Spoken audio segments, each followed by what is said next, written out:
by the Ministry of Investment, Trade and Industry to ensure a conducive business environment for health competition between local and foreign investments, including promotion and collaboration between China Square and local traders in the country. I thank you, Mr. Speaker, sir. Senator Wambo. I thank you, Mr. Speaker. Mr. Speaker, let me maybe for the first time congratulate Senator Cherargei for coming up with that kind of statement. Mr. Speaker, when this statement is finally assigned to a committee, I would request that committee to help this country make a determination between the endeavors made by this government to attract foreign direct investment and the duty of care that this government must also exercise to protect local businesses and industries. So, Mr. Speaker, we don't end up confusing ourselves and the people that want to do business with us. When it is right for us to protect local industries, then policy statements must be issued and positions taken that are clear that we are protecting local industries. When we want to attract foreign investment, Mr. Speaker, it should be clear at what level of foreign investment do we want to do this. Otherwise, we'll end up with situations that people from other countries will be attracted into Kenya to roast maize and sell maize and compete with locals, and then we'll mess up our own economy. I thank the Speaker. Senator Gloria.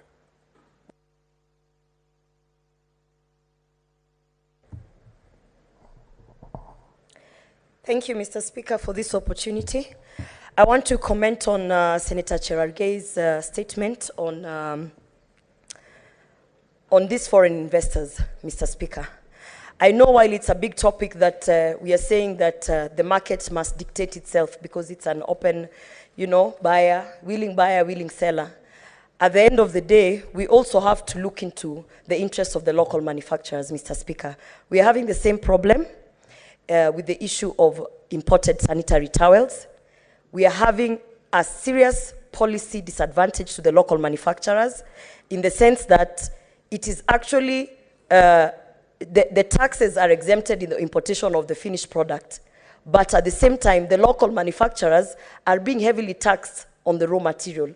So in a situation like that, it is government intervention that is needed to ensure that we have fair competition. So while we are looking at this China center or any other that will come in a form like that, while we are pushing for foreign investors, Mr. Speaker, we are really trying to create jobs for our youth. The only way we are going to create jobs for the youth is that we ensure that our local manufacturers are thriving. So, Mr. Speaker, whichever committee that is going to take this up, while they consider the willing buyer, willing seller, that you can import anything and as long as you're within the law, it is okay. They should also remember that we have millions of youth out here who do not have jobs because our jobs have actually been exported. Our jobs are in China where we are importing those finished products. Thank you, Mr. Speaker. Senator Onyonka.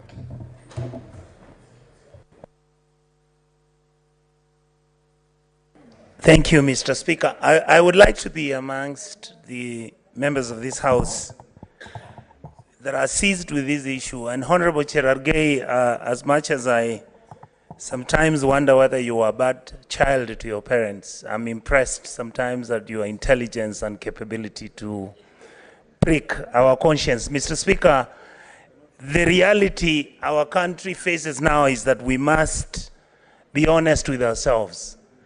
The problem of China Center, Mr. Speaker, is not just that building. The problem with China Center is that you have Chinese traders who are able to bring materials which are actually underpriced, and therefore they are able to attract customers to their shops as if Nairobi doesn't have any other shop that sells what they sell. And Mr. Speaker, if you remember, there was a time when it was raised by the newspaper about 4 months ago. I don't think the current government was in place, where it was stated that the Chinese companies had actually not paid close to 400 billion shillings for goods imported to Kenya. Mr. Speaker, this problem is much more complex. And I would like the committee that is assigned for this responsibility to go deep into what the issues are about our country. Mr. Speaker, if you asked many of us in this House whether we know what China imports to their country or what Kenya exports to China, even tea, we cannot tell you what the statistic is.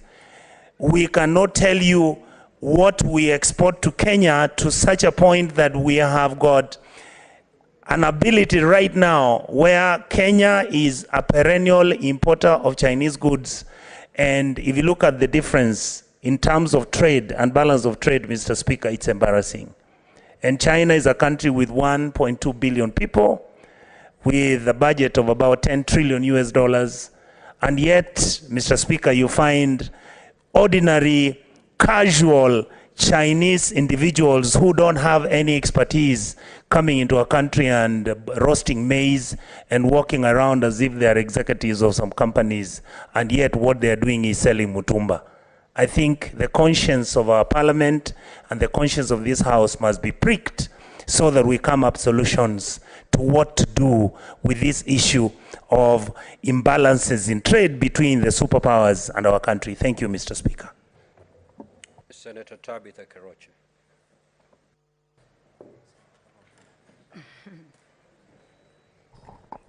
Thank you, Mr. Speaker, for giving me this opportunity. And thank you, Senator Cherangai, for bringing in this, Cherangai, for bringing in this important motion. As much as we stand always to champion the Buy Kenya, Build Kenya, any time that a business is touched, especially now when we hear the China Square, we know it's a loss of jobs, and we know it is discouraging the investors, whether it's local or the foreign. So as we bring in investors and we inspire many to ensure that we can build our country, Kenya, like any other part of this world, the minute we touch one, we really did motivate anybody thinking to come up with an investment. And I know many people may not know, but it takes a step back. Anytime you touch a business, that investor is taken back. And you find this investment was supposed to take 5 years, it takes 10 years, or 20 years, or 100 years, or it will never happen. So thank you, Cherangai, and I'm also talking to the Ministry for Industrialization, who is one of us. Moses Kuria is one of us. I know he's been doing business in this country. He understands very well and how he needs to build that conducive environment to do business in this country. Some of us cannot talk. I know it's too long story, but it has taken a toll on us to be standing here and talking and saying that we need a conducive environment to do business. But we are so happy now. I'm very sure even businesses in the country, they can smile with the Kenya Kwanza government. There is that hope that it will never be like the previous regimes where people have suffered to put up their businesses in this country. So I know the China, we're happy to hear the China Square came back, but they need that encouragement to be ensured that this is not the old regime that was there. This is a new regime of His Excellency, the President, Dr. William RUTO, that will ensure that the businesses will thrive and will go global out of this country. I know we build brands that will go global and out of this country. There is a hope. You can see I'm smiling. It's the first time I've started smiling since this regime. I know I'm known to be crying on the street all these years.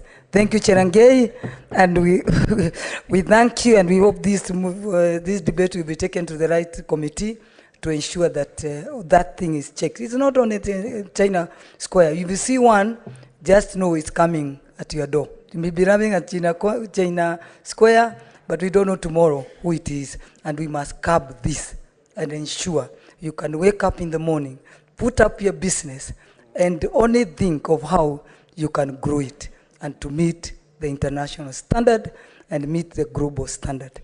Asante. Thank you. Thank you, Your Chair. Senator Osotsi. Mr. Speaker, I want to thank my neighbor here, Senator Cheregei, for this wonderful statement. Mr. Speaker, I think it's important for us to understand, as a Senate, the circumstances that led to the closure of China Center, and then immediately thereafter, the reopening of the China Center. It's important. Square. I want to also support my colleague that even as we push for foreign direct investment, we also need to protect the local manufacturers. We also need to protect local businesses so that we don't flood our market with the cheap imports from China and other countries, because that will affect the economy in a big way. So I ask the relevant committee to look at this matter in detail and particularly look at the effect on taxation of this China Square. What has been the impact on the taxation volumes in this country?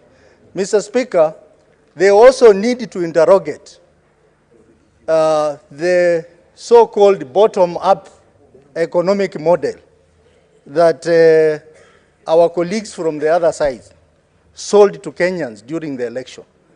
Is this decision sitting within that infamous bottom-up economic model or not? I think it's important for this House to understand that. And Mr. Speaker, you know that when we had that problem of China Square, we had demonstration in this town by traders from Nyamakima. They went around the town, the city, demonstrating. And that time we never saw police coming out to disrupt those demonstrations. So the committee should also tell us, were those demonstrations part of the reason why the Cabinet Secretary decided to rescind his decision or not? Mr. Speaker, I think we need to get serious with economic management, and we need to see tangible economic solutions to our problem. Not what we are seeing happening now, where decisions are made left and right. Mr. Speaker, the Ministry of Trade, again, needs to be looked at in details, because recently we have had some deals which are questionable, Mr. Speaker. For example, the deal, government-to-government deal on importation of oil products from Saudi Arabia. It is important for this House to get full disclosure of this deal, Mr. Speaker. If there is any loan agreement, we want to know why Parliament was not involved in the approval of this loan, Mr. Speaker. Mr. Speaker, it's important that we interrogate all these matters touching on the trade and economy of this country. Mr. Speaker, I rise on the rule of relevance. What is the relevance of the government-to-government importation of oil? What is the relevance to that, to the issue raised about the China Square? Is he now, Mr. Speaker? Senator Osotsi, can you proceed and state the relevance and proceed to conclude your statement? Mr. Speaker, we are talking about the issue of trade, and we are talking about the effect of some decisions which have been made within the Ministry of Trade that are affecting Kenyans. And one of it in this contest, which also deals with trade matters, is the deal between Saudi Arabia and Kenyans. Mr. Speaker, when it comes to matters concerning people, I think it's important for us to look at it in detail. So this matter is also relevant to the discussions that we are having, because you are making reference to the Ministry of Trade headed by one Moses Kuria. We shall now move to the statement pursuant to Standing Order 56 1B. These are statements made by chairpersons of standing committees. The chairperson Standing Committee on Information, Technology and Communication.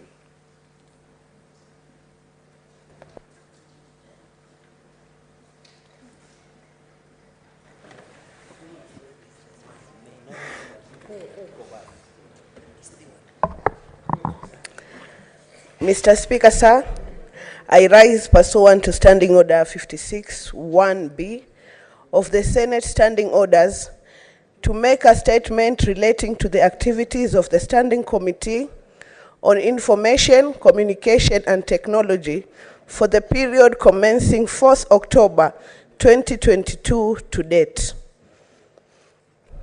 Mr. Speaker, sir, the Senate Standing Committee on Information, Communication and Technology is established under Standing Order 2283 of the Senate Standing Orders and is mandated to consider all matters relating to technology, engineering and electronic research, information, broadcasting and information, communication and technology, ICT development.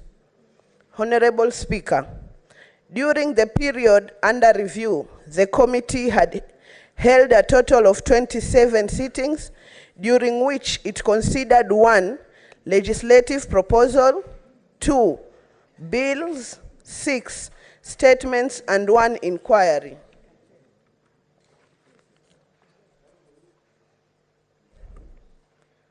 Five, Honorable Speaker, during the period under review, the committee considered the following: the Konza Technopolis.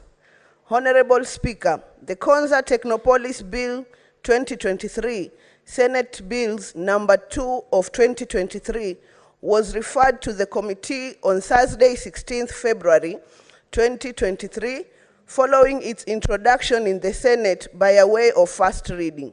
The committee facilitated public participation pursuant to provisions of Article 118 of the Constitution and Standing Order 145(5) of the Senate Standing Orders. The committee received submissions from the Ministry of Information, Communication and Digital Economy on 13th April 2023 and will be considering the fully incorporated version of the bill at the committee on 25th April 2023 and thereafter table a report. Statement. Honorable Speaker, during the period under review, six statements were sought from the committee. The committee considered and concluded 3 of them and is currently considering the 3 remaining. In considering the said statements, the responses were shared with the respective senators. D. Inquiry. Honorable Speaker, the committee is currently conducting an inquiry on the digital assets infrastructures in Kenya and will table a report once it is concluded.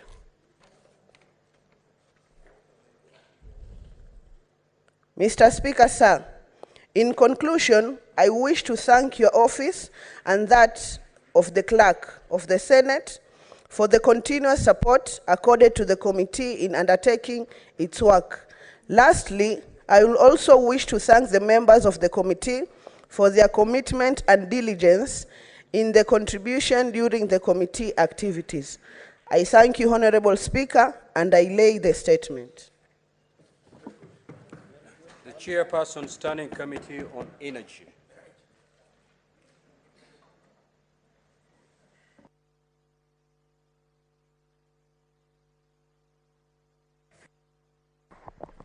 Thank you very much, Mr. Speaker.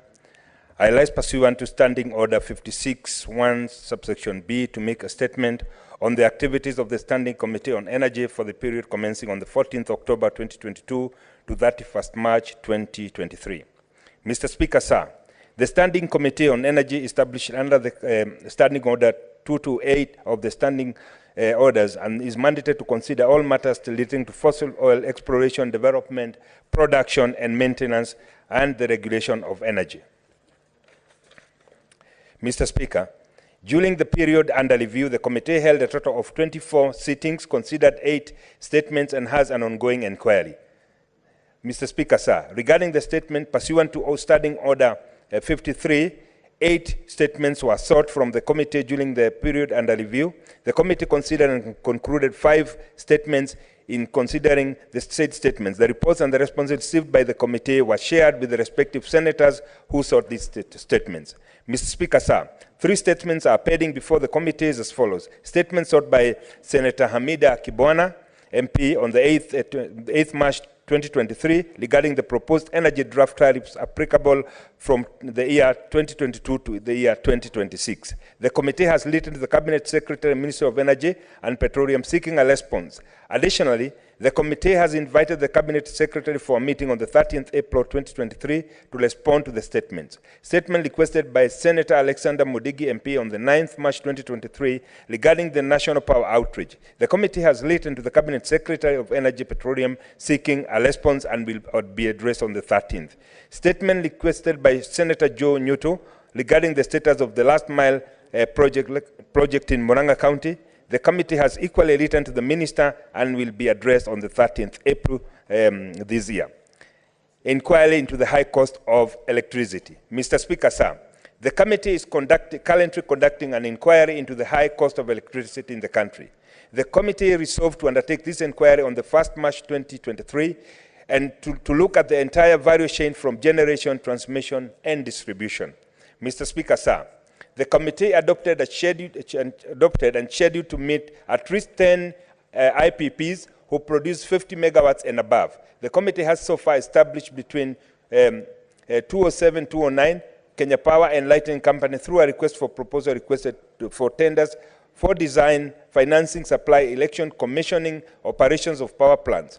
A majority of the signed IPPs power purchase agreement have a 20-year expiry period, and most of them have skewed towards the investors' favor. Mr. Speaker, sir, the objective of the committee is, upon the completion of this inquiry, we shall have a clear roadmap on the reducing the high cost of electricity in the country. Mr. Speaker, sir, during this period, the committee visited Kenya Power and Lighting Company, KenGen, in Naivasha. During the tour, the committee was impressed by the work done by KenGen in Olkaria. From Karia facility, KenGen produces 663 megawatts of the geothermal power.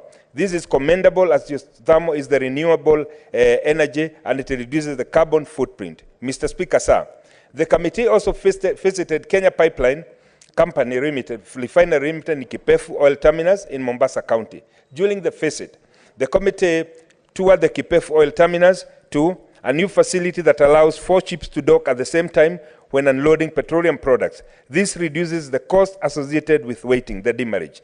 The committee also toured the old refinery sites in Changamwe. This refinery ceased its operation in 2012 and is currently leased to Kenya Pipeline Company for storage. Mr. Speaker, sir, the committee has also met with officials of Electricity Consumer Society and residents of Mukuru slums on the challenges encountered while receiving power. The committee induction. Mr. Speaker, sir, during this period, the committee undertook the induction from 9th to 12th March 2023 on the State Department of Energy and 23rd to 26th March with the State Department of Petroleum. During the inductions, the committee was believed on all the semi-autonomous organizations on their functions and roles in the energy and petroleum sector. Activities of the committee in the next quarter. Mr. Speaker, sir, as I conclude, the committee intends to carry out the following key activities during the next quarter. Continue with its inquiry on the high cost of electricity in the country, visit operations in Tulo Oil in Turkana County to ascertain the status of the exploration, visit Kenya Pipeline facilities in Kisumu to understand the operations of Kisumu Oil Jetty, meet with the Ministry of Energy and Petroleum to determine the way forward on the refinery in Changamwe, meet with the Ministry of Energy and Petroleum regarding the government-to-government agreement on petroleum products importation, meet with the Ministry of Energy and Petroleum regarding the status of Kenya Power and Lighting Company with reference to its financial status and massive debts owed to the IPPs. Mr. Speaker, sir, I beg to lay. Thank you very much, Mr. Speaker. The Chairperson, Standing Committee on Finance and Budget.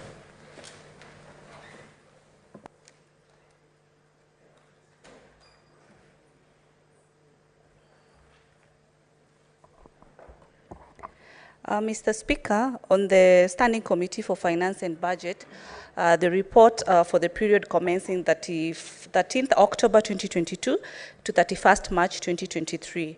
Mr. Speaker, I rise to Standing Order 56 of the Senate, Standing Orders, to make a statement on the following. Mr. Speaker, during this period under review, the committee held a total of 26 meetings.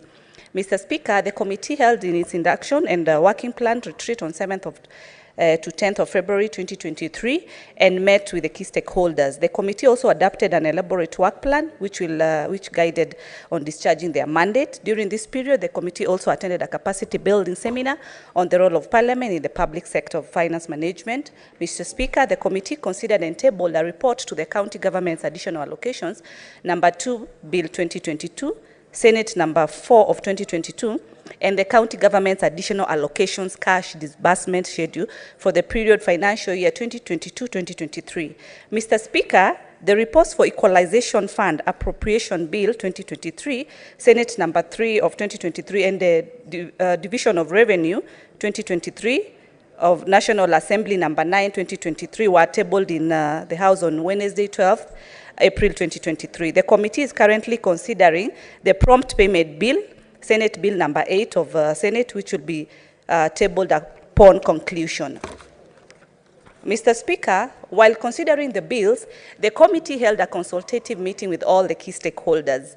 Mr. Speaker, the committee considered the 2023 PBS and also the MTDS and tabled the report in Senate. The Senate tabled and approved the report without amendments. The committee, together with the National Assembly Departmental Committee on Finance and National Planning, conducted an approval hearing of Dr. Susan Koech, nominee for the position of the Deputy Governor, Central Bank of Kenya. The committee tabled the report, which was debated and approved by this House. Mr. Speaker, the committee considered and concluded on 3 statements. 1, the statement concerning the alleged 1.31 billion fine imposed by the Chinese bank on the government of Kenya for defaulting on the standard gauge railway loan that was requested on Tuesday, 25th October 2022. Statement 2, which concerned the alleged predatory asset-based lending by microfinance lending companies in Kenya that was requested on Wednesday, 26, 2022. And finally, the statement concerning austerity measures imposed by the International Monetary Fund on developing countries, including Kenya, that was requested on Thursday, 10th November 2022. Mr. Speaker, regarding the statement on the status of the pending bills in Kakamega County, the committee considers the response submitted by the county executive and resolved to invite the governor to a meeting which was actually scheduled today, and we were able to have deliberations on the matter. The committee will schedule meetings to deliberate on the responses received regarding the following statement. 1, the statement on the status of the 16 billion pending bills by Nairobi Metropolitan Services requested by Dr. Boni Halwale. Statement on reintroduction of bank charges on mobile wallets requested by Senator Samson Cherargei. Statement concerning claims of fraudulent activity involving various banks, requested by Senator Mutinda Tabitha. Statement concerning the status of pending bills in Kisumu County, requested by Professor Tom Ojienda. Statement on allegations of unsettled and remitted statutory pay-as-you-earn deductions for the staff in the County Assembly, requested by Senator Eddie Gisheru. Statement by KRA, move to suspend tax relief funds, exemptions, waivers, and abandonments with immediate effects, requested by Senator Crystal Asige. The committee has requested responses from the National Treasury and Economic Planning on statements regarding the tax incentives available that support climate change by Senator What is Amida. the point of order, Senator Eddie? Mr. Speaker, it's not ordinary for me to, stop any chair of any committee at this point of presentation. But I have heard Senator Tabitha reading that the statement on predatory lending was concluded on, Mr. Speaker. I'm a member of that committee, and that statement has not been concluded. I just wanted to be sure that... Just allow the Senator to conclude, and then I'll give you an opportunity at the comments to share those comments with us. Senator Tabitha, proceed to conclude, please.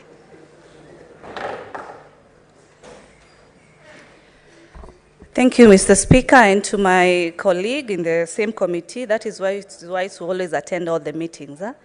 And as to proceed, Mr. Speaker, the disbursement of funds to county governments sought by Senator Sosi on the 20th of March. Regarding the statement on delayed disbursements of funds to counties, as its meeting held on 5th April, the committee engaged the Cabinet Secretary, National Treasury and Economic Planning, who made a commitment. Senator Mazayo, hoja yako ya nidhamu ni nini?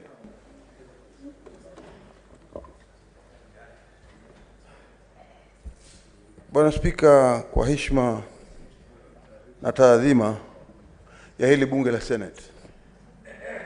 Bwana Spika, hata ndugu yangu Boni Halwale ambaye namheshimu sana anaweza pia kutanguliza swala kama hili. Bwana Spika, tukimwangalia ndugu yetu Metho ni kijana mshupavu, kijana mdogo, na anaelewa sana, na yeye ni seneta pia katika bunge hili, na anaelewa sana jinsia ya vile ambavyo tunatakana kuvaa tukiwa ndani ya bunge. Bwana Spika, tukimwangalia ndugu yetu Metho amevaa kwa njia ambayo haina heshima, njia ya kushukisha hadhi ya Senate, na njia ambayo haikubaliki kama mtu ambaye anaiga wale wakubwa zake walioko ndani ya bunge la Senate. Ukiangalia kama Boni Halwale vile alivyovaa, ukiangalia wale waheshimiwa wengine maseneta seniors wako kule kina Mungatana na wale ndugu yangu kule, na sote pia upande huu ukituangalia vile tulivyo, tuko hali ya kwamba tuna heshima ya bunge, lakini vile alivyovaa ndugu yangu Metho amevaa kwa njia ambayo haina heshima na ya kushukisha hadhi. Na Bwana Spika, na kuomba umchukulie hatua ya vile utaweza kufikiria utafanya, kwa vile ambavyo vile nguo alizovaa si haki.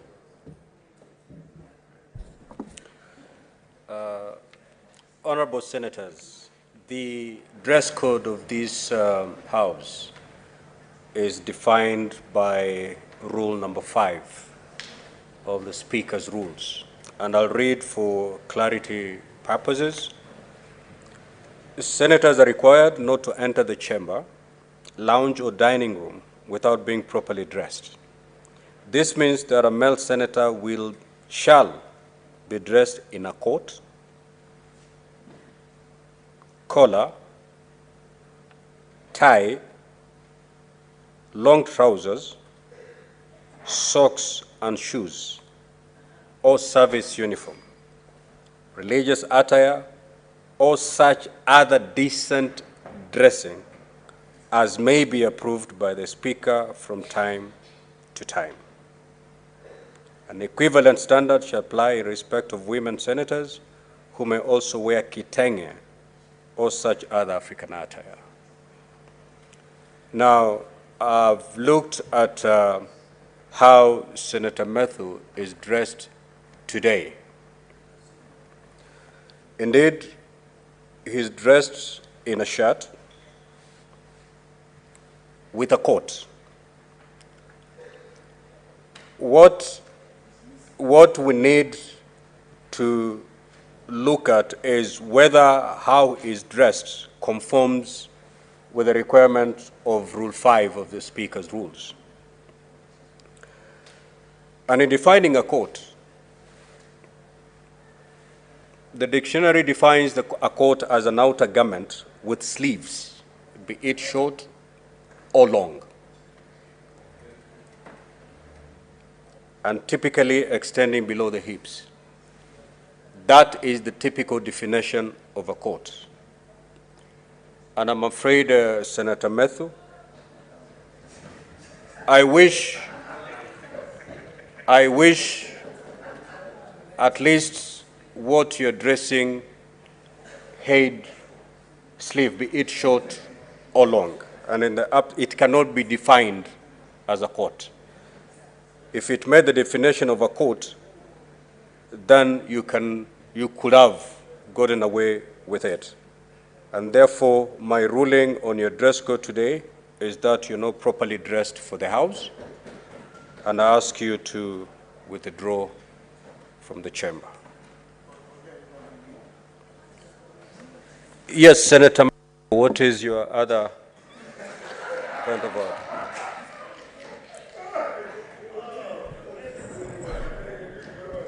Bwana Spika, ili ni bunge la Senate, ni bunge la heshima.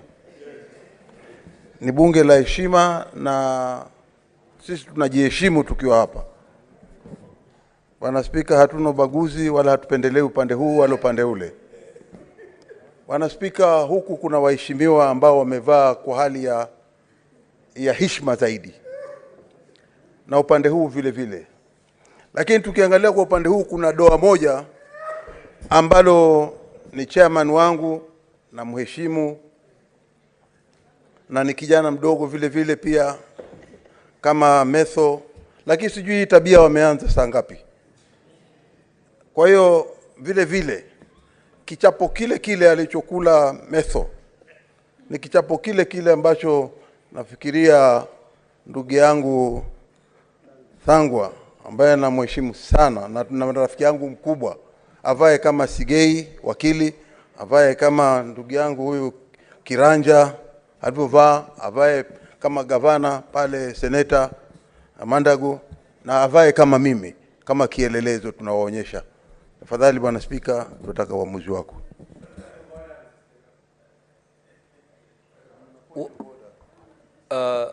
The Honorable Senator for Kilifi stood on a point of order, and therefore no point of order can be attracted out of his point of order.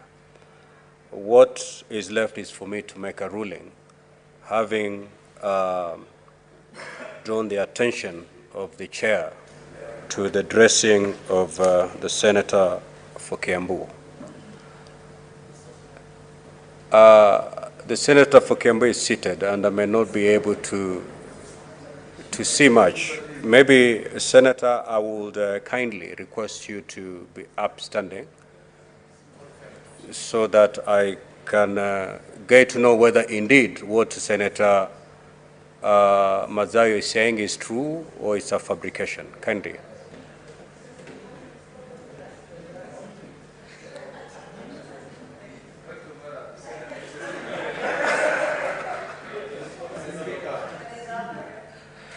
Senator, just approach the chair, Senator, please.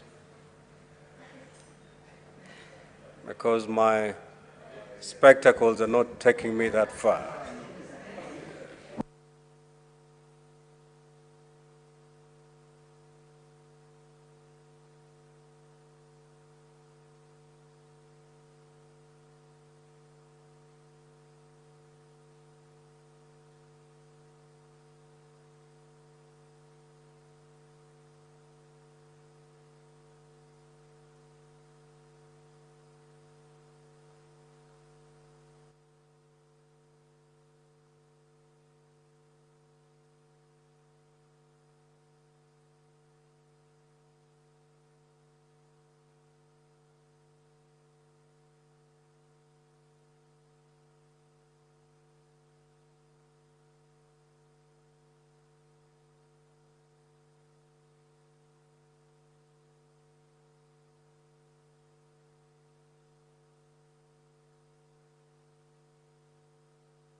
Senator Mazayo, you are totally out of order for asking a colleague to leave the House.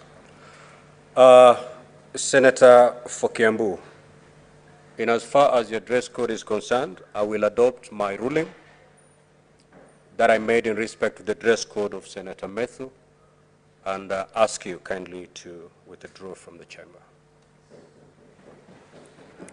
Proceed, Senator Tabitha.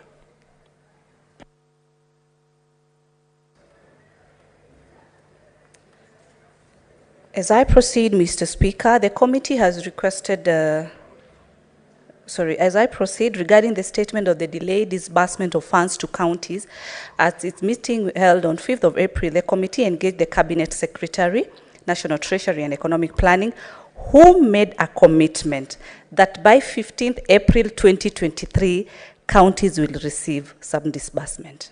Mr. Speaker, the committee is scheduled to consider the following business in the next quarter. That is consideration of the County Allocation and Revenue Bill 2023, consideration of the county government's cash disbursement schedule, equitable share, financial year 2022-2023, prompt payment bill 2022, equalization fund bill 2023, division of revenue 2023. Thank you, Mr. Speaker. I beg to lay.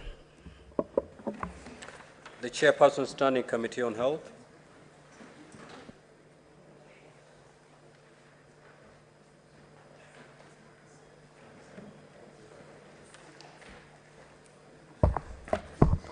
Thank you very much, Mr. Speaker. Mr. Speaker, I rise pursuant to Standing Order number 56, 1B of the Senate Standing Orders to make a statement relating to the activities of the Standing Committee on Health during the first session of the 13th Parliament and the first quarter of the second session. Honorable Speaker, the Standing Committee on Health is established under the Standing Order 228.3 of the Senate Standing Orders and is mandated to consider all matters relating to medical services, public health and sanitation.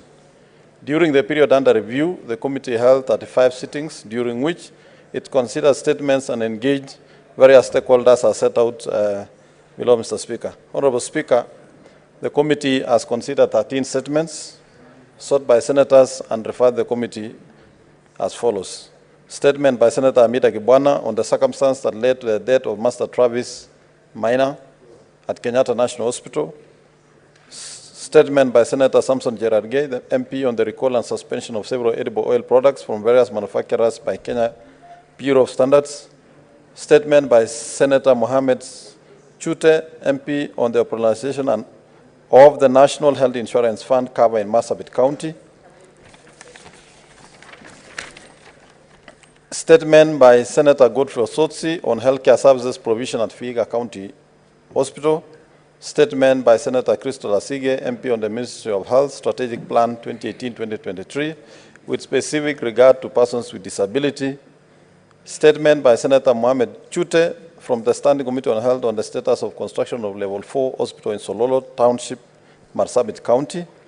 Statement by Senator Amita Kibwana, MP, on the crisis of unemployed Kenyan doctors and the influx of Cuban doctors in the Kenya health system.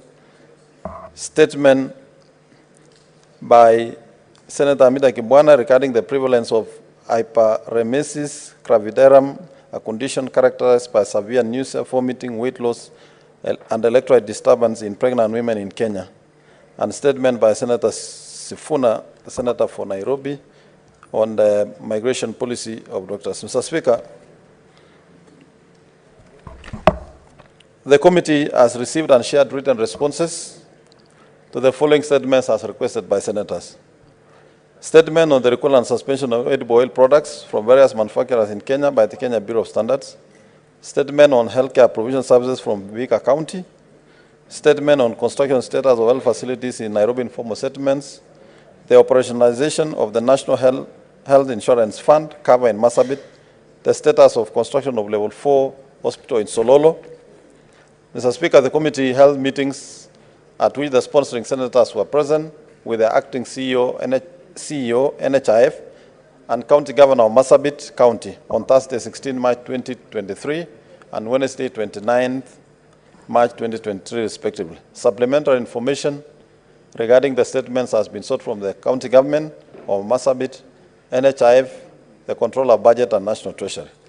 With regard to the statements by Senator Edwin Sifuna, MP, and Senator Amita Kibwana on alleged plan by Ministry of Health to restrict Kenya health workers from seeking jobs abroad, the crisis of unemployed Kenyan doctors and the influx of Cuban doctors in the Kenya healthcare system, respectively, the committee sought for and obtained written submissions from the Ministry of Health, the Ministry of Labor and Social Protection, the Council of Governors, and the Salaries and Remuneration Commission of various health workers' union and representatives of the UHC contracted staff. From the above, the committee held a consultative meeting with stakeholders on Thursday 21st. The sponsoring senators were present at the meeting. But, Mr. Speaker, I wish to also note as the chair of this committee that we are having a situation, and I think it is good we pass that cabinet secretaries be summoned to come to the House, because Ministry of Health has not been very cooperative. They have always preferred to send written statements after failing, of course, to attend meetings. And I think as a committee, we are going to take serious measures to ensure that is corrected, and the ministry should be able to appear before the committee, and even when they make submissions, they also make them on time. Mr. Speaker, I think it is imperative that the work of the committee is taken seriously by ministries. The committee requested for and obtained additional information from Kenyatta National Hospital, Moi Teaching and Referral Hospital, with regards to the number of health workers that they lost to immigration. In conclusion, the committee has concluded its consideration of the following statements and adopted reports which are due for tabling in the House. Statement by Senator Amida Kibwana, MP, on the circumstances that led to the death of Master Travis Minor at Kenyatta National Hospital, and statement by Senator Amida Kibwana regarding the alleged medical negligence at Mama Lucy Kibaki Hospital. On legislative proposal, bills and petitions, Honorable Speaker, during the period under review, no petitions, bills or legislative proposals were referred to the committee for consideration. However, by its own motion, Honorable Speaker, the committee has deliberated on priority legislation and has resolved to prioritize consideration of the following bills: the Community Health Services Bill, the County Health Facilities Improvement Fund Bill, the County Health Bill, and the County Emergency Referral and Treatment Bill. Honorable Speaker, on the County Emergency Referral and Treatment Bill, Mr. Speaker, as a committee, we have observed, and from the number of complaints, that most of the facilities are in breach of the Constitution by asking for deposits even on emergency treatment cases. And that is why, as a committee, we have prioritized the County Emergency Referral and Treatment Bill. We have engaged various, Honorable Speaker, stakeholders. We have had a meeting with Kenya Network of Parliamentary Committees on Health. We have had a meeting with the East African Community on Global Fund Mission, and we have also engaged the Public Health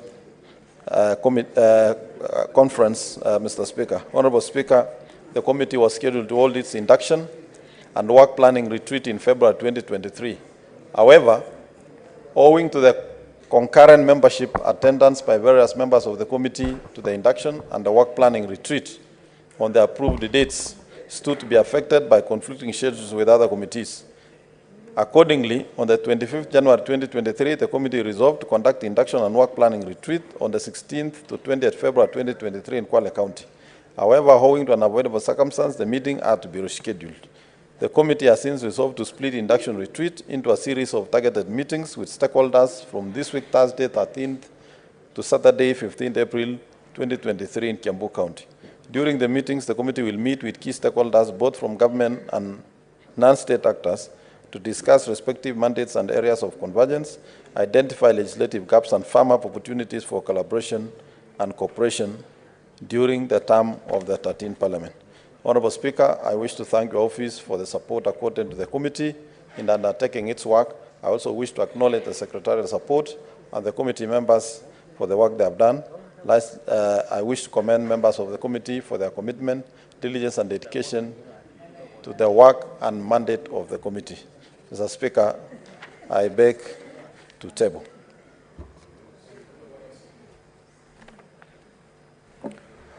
What is your point of order, Senator Faki? Speaker, kwa kunipa fursa hii.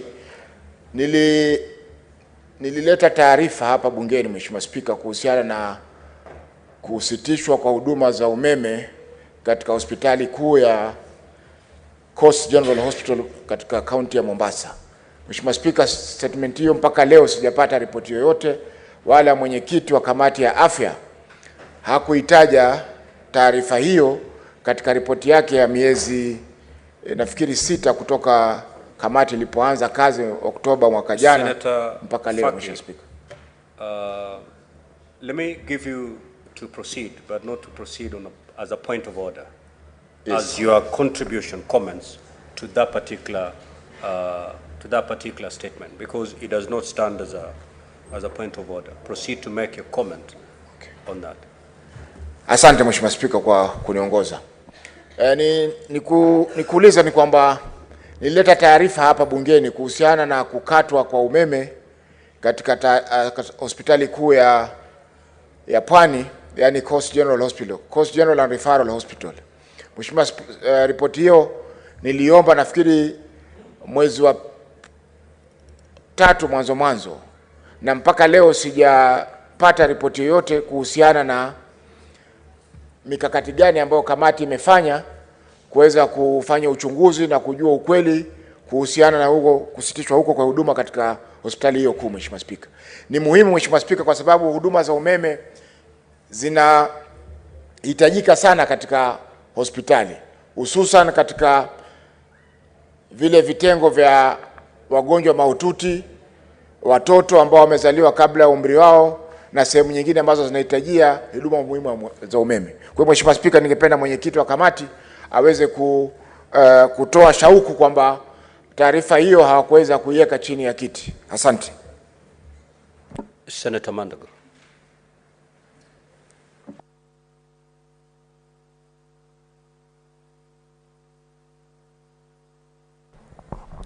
Honorable Speaker, indeed, the Senator for Mombasa, Senator Faki, sought a statement on the issue of disconnection of electricity to the Coast General Hospital. The statement was committed to my committee, Mr. Speaker, and it is still under the consideration of the committee. Mr. Speaker, we have had so many statements, and some of the statements we opted to invite the members, and they are in our schedule of invitation, Mr. Speaker, for consideration. Thank you. Senator Gloria.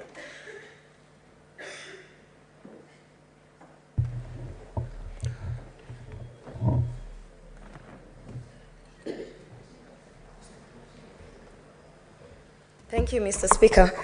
I'd like to... Senator Karungo, what is your point of order? I can see you praised for intervention.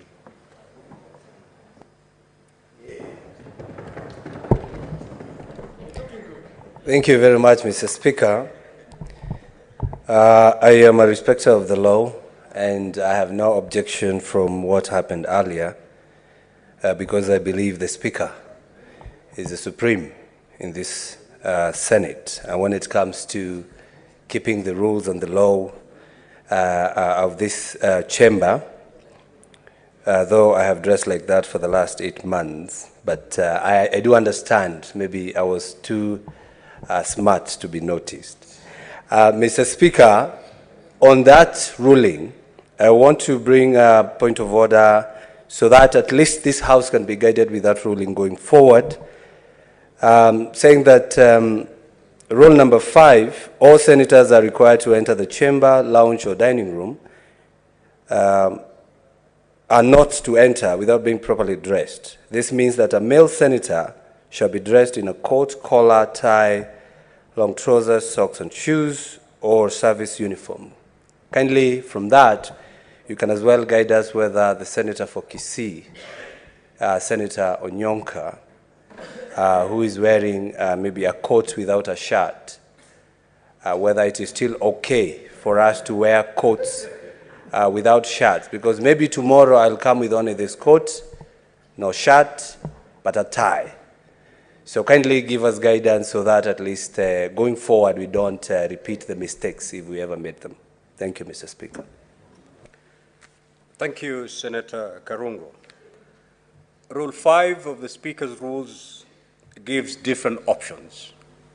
If you meet those options, still you're properly dressed before this House.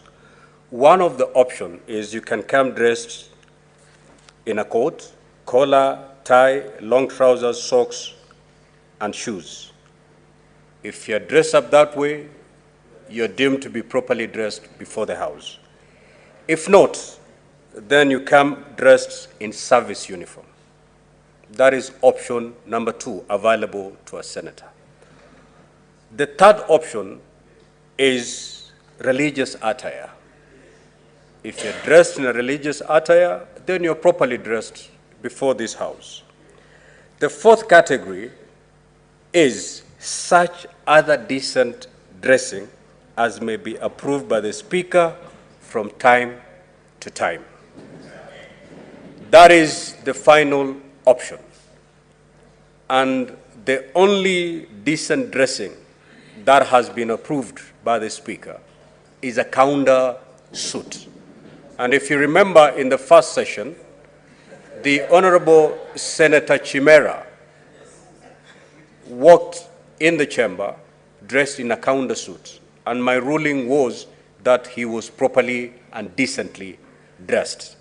So the senator for Kisii donning a counter suit is decently dressed as approved by the Speaker. Proceed, Senator Gloria.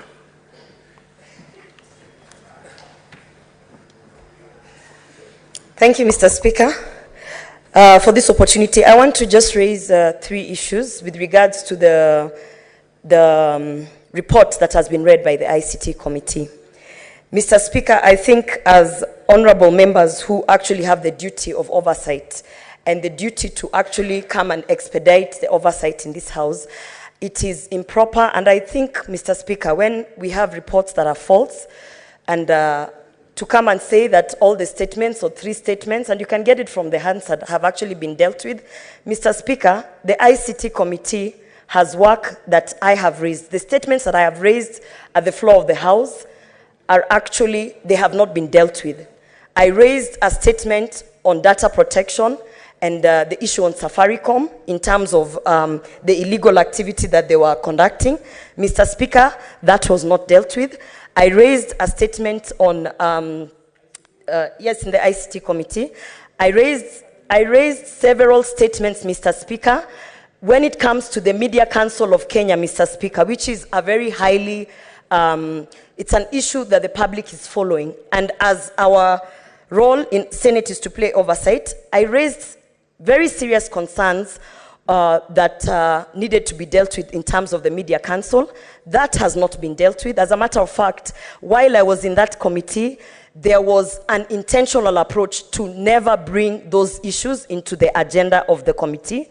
And now I'm hearing that those issues have been dealt with, Mr. Speaker, which is actually false. Mr. Speaker, one thing that I actually also have to raise at the floor of the House is that in that committee, I have a bill, Mr. Speaker, the Konza bill, that I am the sponsor.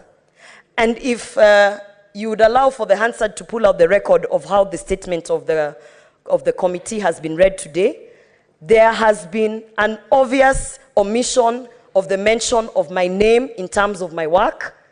Mr. Speaker, what is happening is that even when matters of the Konza bill are being discussed, I am not invited, I am not informed. They are doing it in a manner that is not transparent, Mr. Speaker. I can tell you what is happening. There are so many interests in terms of the Konza. Yes. What is your point of order, Senator Boni? Mr. Speaker, with due respect to the senator, it's not that I want to challenge her, but she has used the word false. And number 2, Mr. Speaker, sir, she's clearly casting aspersions on her own committee. Mr. Speaker. Under what standing order are you raising your point of order? Let's start from there, then you proceed. Mr. Speaker, sir, under our standing orders, members are supposed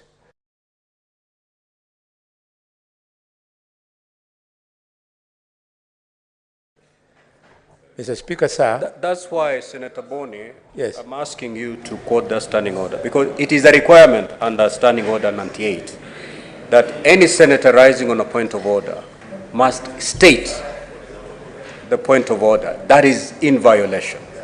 That is 120. Mr. Speaker, sir, I just want to read it out for you. That's why I'm tracking it. 120. Hey. Where am I? Yes, there I go. Disorderly.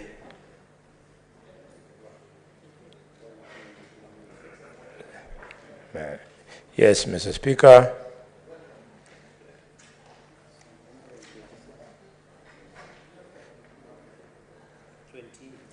Ye- 120. Mr. Speaker, just bear with me.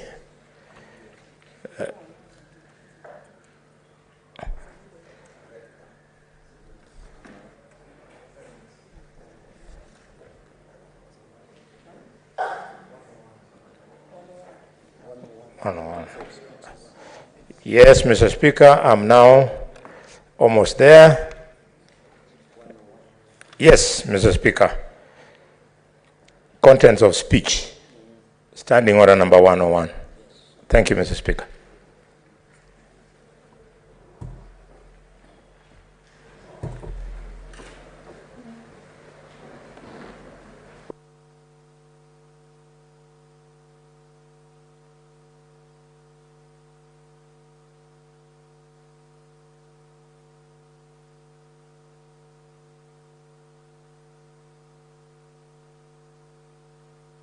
Yes, proceed. Are you done?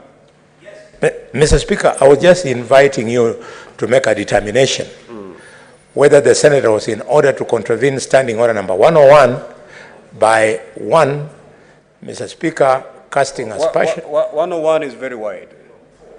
Which of these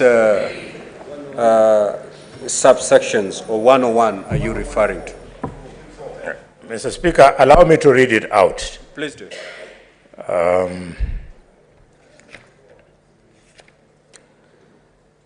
Mr. Speaker, understanding 101,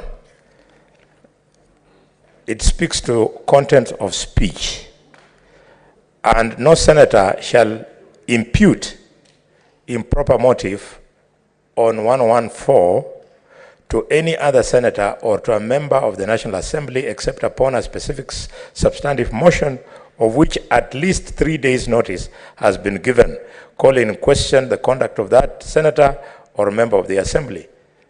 Mr. Speaker, as you heard, the senator had repeatedly said that the statement which was being made here was false. And she went on and justified why she thought it was false. And secondly, Mr. Speaker, she said that they have been deliberately denying her recognition in the committee, even on her own industry within the committee. Mr. Speaker, that amounts to me casting aspersions against the chair and the committee.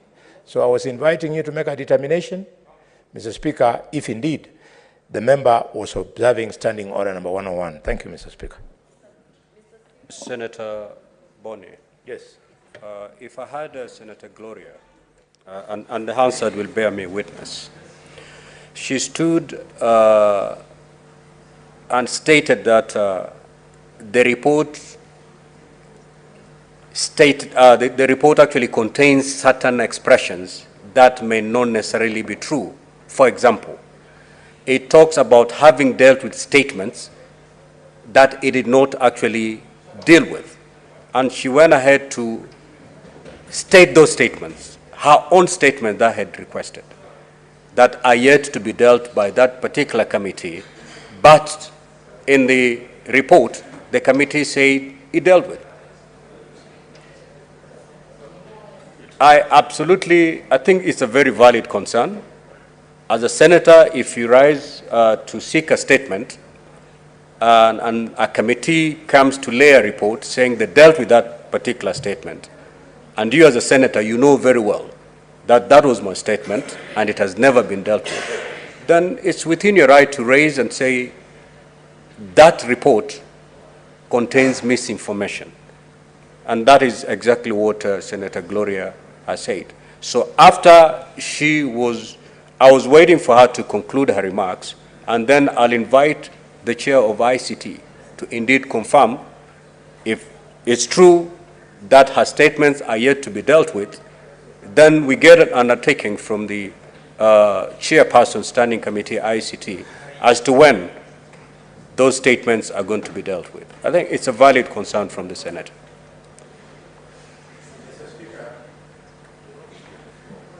Senator Gloria, I think we've concluded that matter, Senator Boni. Mr. Speaker, for purposes of clarity, the definition of false is not according with the truth of facts. Senator Gloria. We are done. Proceed to make your Mr. comments. Speaker, as I was saying, the issues that I'm raising is the fact that we are raising statements, we are pushing business from the floor of the House, it is being referred to committees, and this particular committee, Mr. Speaker, because I have served there as a vice chair, and I'm now not a member of that committee, is actually, there are a lot of red flags. And I'm just saying that when I hear that there's a report that my statements have been dealt with, and I know that they have not been dealt with, then I'm saying, then I'm trying to highlight, that it is a false statement. And Mr. Speaker, on the issue of the Konza bill, Mr. Speaker, and correct me if I'm wrong, any member of the House who sponsors a bill, the bill is referenced to the sponsor. Every other time that a report has been brought, and particularly today, I was keen to actually follow the report from the ICT committee. They have omitted my name as a sponsor. Mr. Speaker, I'm raising this issue because I know right now that there are talks that they are trying to find a way to actually pull the bill from the Senate and take it to the National Assembly, Mr. Speaker. So I am asking so that I can be guided. When we bring statements and business and bills, Mr. Speaker, and I have worked on the Konza bill. I have put in time and effort on the Konza bill, Mr. Speaker. So to hear and to see, actually through the Hansard and what is happening, that there is some sort of, let me say, cartelism to literally push down the bill, Mr. Speaker, I have to rise and actually comment on the floor of the House and ask, is this in order? So, Mr. Speaker, I urge you, and I don't know which channel to follow, because I have tried the motion channel, it takes too long. I have tried the statement channel, as you can see, they are actually saying they've expedited my statements, yet they have not. So, Mr. Speaker, I am left to now rise on a point of order to ask, how else are we going to conduct business if certain committees are conducting business in a non-transparent way? Thank you, Mr. Gloria Speaker. made your point. The chairperson, Standing Committee ICT. Two issues have been, they've been brought up by the senator. One, that in your report you've indicated that you've dealt with her statements, and yet you are yet to deal with them, hence misinformation.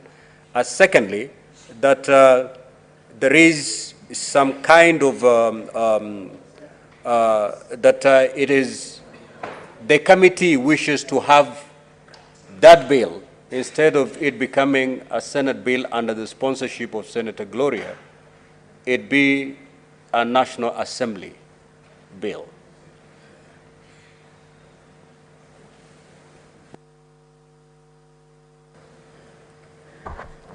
Asante Bwana Spika, na nipende kumrekebisha seneta mwenzangu alitoka hapa Bi Gloria ya kwamba nimesoma na nikasema tumezitendea kazi, lakini kuna nyingine ambazo zinaendelea, ziko kwenye progress, hizo statement mbili ambazo ameziongelea, na tutakuwa na kikao tarehe 4 na hao washikadau ambao waliitisha statement kuwahusu ili tupate majibu yao, ndio tuje tujieleze zaidi. Miraj, that is not the issue. Naam. This is what Senator Gloria is saying. In your statement that you've just read and tabled, you've indicated that you've dealt with her statements as requested. Which statement in particular? Yes. Kuna statement nyingi. Senator Miraj, we are not going to reduce this to a Q&A session. Senator Miraj, this is my directive on this particular matter. Kindly get hold of your statement, sit down with the Senator Gloria. If indeed In your statement, you indicated that you dealt with her statement and you're yet to deal with her statement. Kindly proceed to conclusively deal with the statements as given as requested by Senator Gloria. We are now going to have a tag of war, a Q&A on this particular matter. Yes, what is the point of order, Senator Osotsi? Mr. Speaker, I rise on point of standing order number 100, and I want to read it out. That says, no senator shall refer to the substance of the proceedings of a committee, select committee, before the committee has made its report to the Senate. Mr. Speaker, I'm a member of the ICT committee, and the issues raised by Senator Gloria are very clear to me. And we have other distinguished members in this committee, like Senator Kisang. And the matters that have been referred to in the report by the vice chair of the committee are a works in progress. Because what the chair has reported to this House is a progress report, Mr. Speaker. The matter that the good Senator Gloria is referring to is a matter under progress, and the committee will make and table a substantive report in this House. At that point, I expect her to raise the issues that she's raising. But, Mr. Speaker, we cannot discuss the substantive matter on a report that is yet to be tabled in this House, Mr. Speaker, as per the standing order number 100. Very well, Senator Osotsi. How I understood, Senator Gloria, is that in your report as a committee of ICT, you had conclusively dealt with her statements. And yet, according to her, that is not the position. However, if indeed the work that you've presented today is work in progress, then, Senator Gloria, you have no cause to worry. I think we'll leave it at that and proceed with Senator Kisang.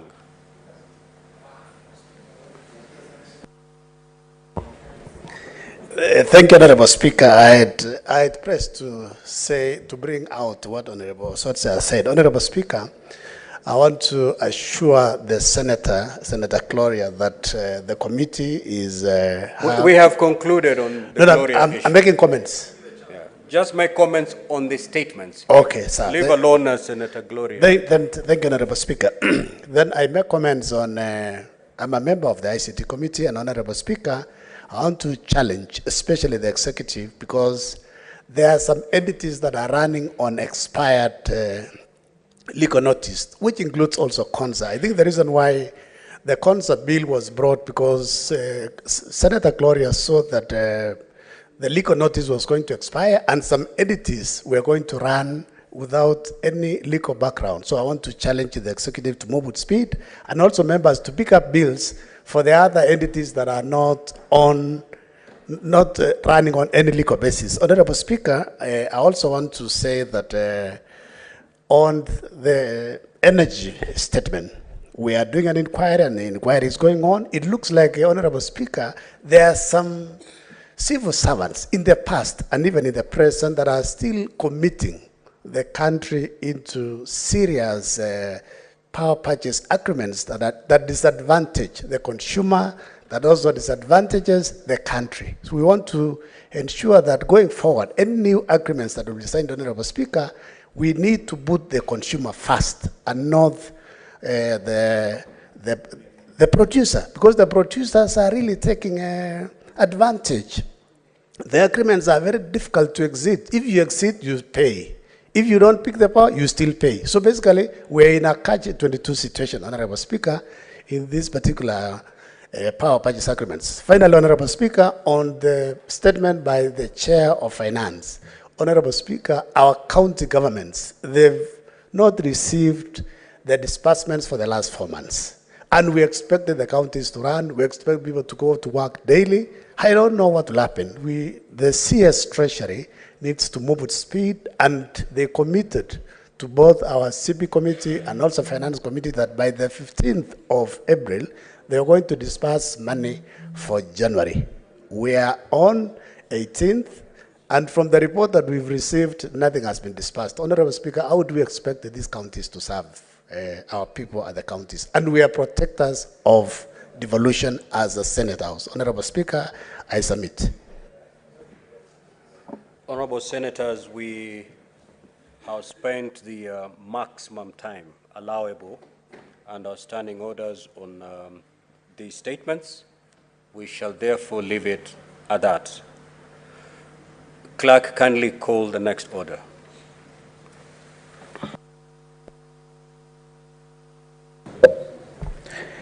Order number 8, the Division of Revenue Bill, National Assembly Bills number 9 of 2023, second reading.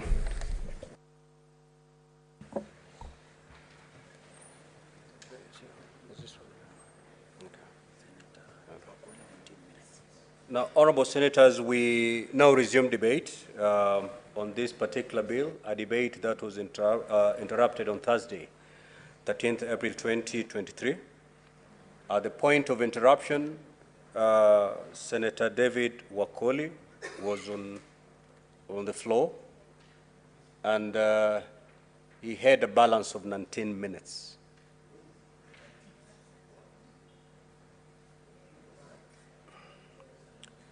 Now, Honorable Senators, before we proceed to resume debate,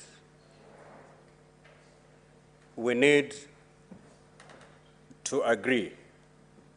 Do we speak for the 20 minutes per senator, or you would wish to limit debate?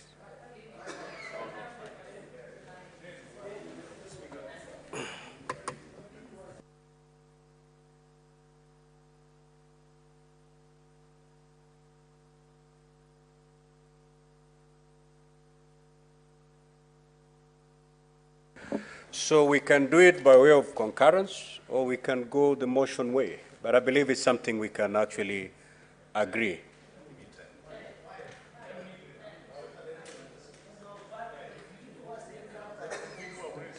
This is debate on the division of revenue. It's 10 minutes. 10 minutes.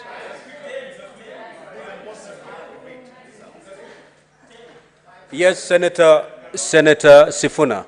Let's see concurrence on this. I don't have to let you vote by way of voice.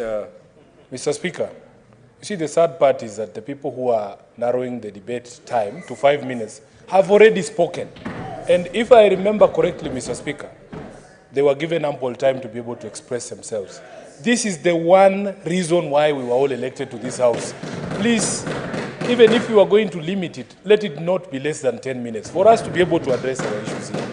Because the people who have already spoken should not even have an opinion on this particular motion.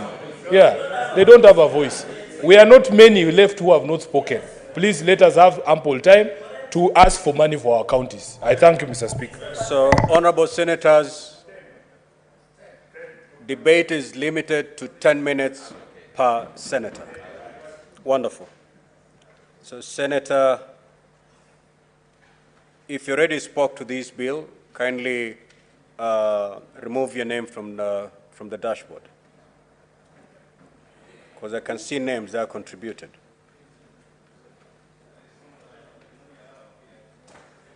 The Honorable Muma Mieka.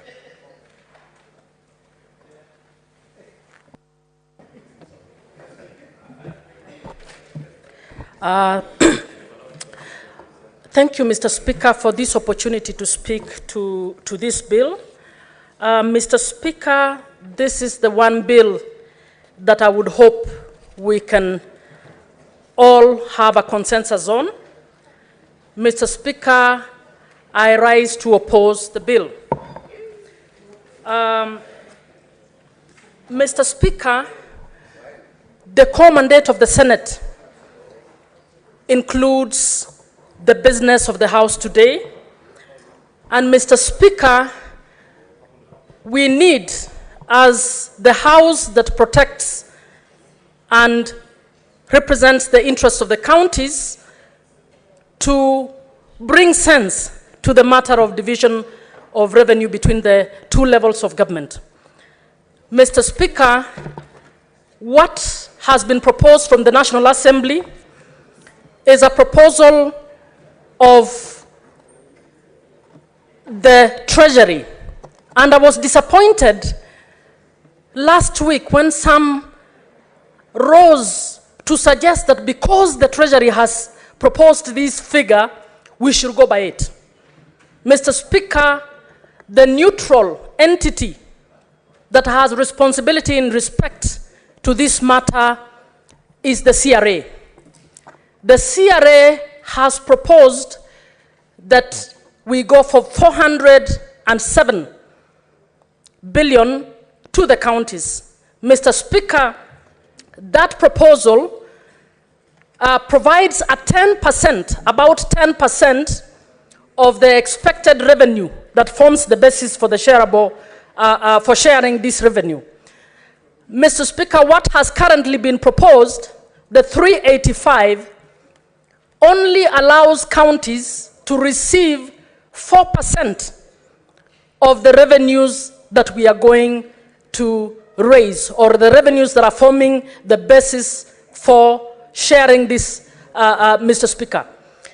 In my view, the minimum 15% should actually be what, in good faith, the national government should be allowing counties to receive from what we get or what we expect to get. And the 425 billion was proposed by the COG because it is actually the minimum 15% of the revenue that we expect, or the projected revenue that we are going to get. Mr. Speaker, I read bad faith.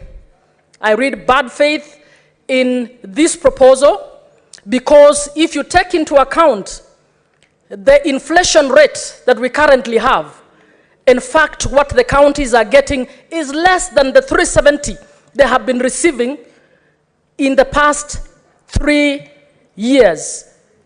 It is less because inflation now has shot in excess of 9%, and therefore the 4% of that revenue, when you average, maybe we are talking about, in real terms, given the prices that currently prevail, in real terms, the counties will be getting about 360 billion to be able to meet their services at an inflated price.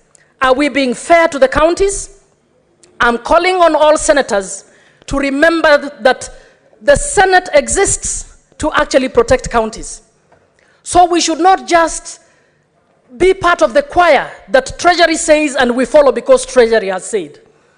Let us be part of the house that will bring sanity to the matter of the shareable, equitable, the matters of sharing the revenue.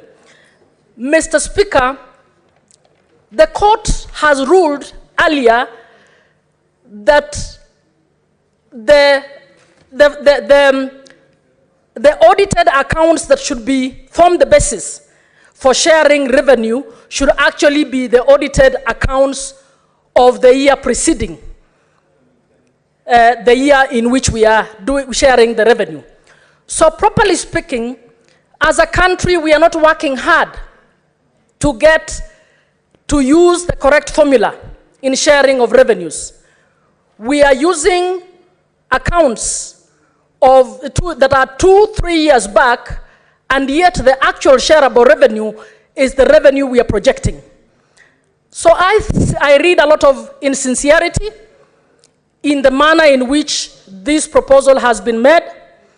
To add to it, I don't see any good faith, because if you look at the sectoral budgets in agriculture and health, both of those have received 10 billion and 15 billion shillings extra, and yet agriculture and health are devolved. Why are they getting more funds instead of those funds going to the counties. Mr. Speaker, the 15 billion that I'm just speaking about on the two sectors would actually bring, if they were moved to the counties, they would bring that to just above 400 billion. And therefore, as the Senate, I suggest that we look at the report submitted by our committee. The committees must mean something, Mr. Speaker. We cannot trash our own committees when they sit, spend a lot of time, come up with technical evaluations of what they are doing, and our committee's recommendation actually aligns to the CRA recommendation. I think this Senate needs to rise up to the occasion, do the right thing.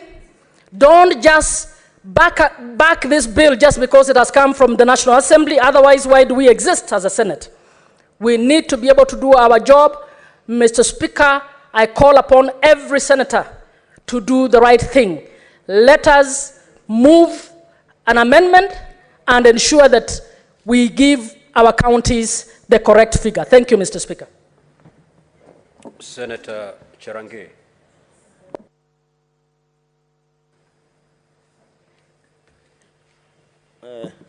Thank you, Mr. Speaker, sir, for this opportunity. I support the Division of Revenue Bill 2023, Bill number 9 of 2023. Mr. Speaker, as most of my colleagues have said, Article 96 is very clear on the role of the Senate. Our role is to protect devolution. We have a unique role. Mr. Speaker, I remember 1 to 2 years ago, partly after COVID, we had a push and pull over whether we allocate resources based on population or based on landmass. Those are conversations we had under Article 202 of the Constitution, Mr. Speaker, because CARA and Division of Revenue formula we were discussing at the floor of the House, Mr. Speaker. And therefore, I think this is a bill that all of us should support. This is essence as to why Senate is here, Mr. Speaker, sir. Mr. Speaker, sir, even as we push, because I know delegated legislation, intergovernmental, what we should be pushing as a county, Mr. Speaker, and we are lucky to have you, having been the first governor of Kilifi County for 2 terms, is that to push to ensure functions follow costing and costing follow functions, Mr. Speaker.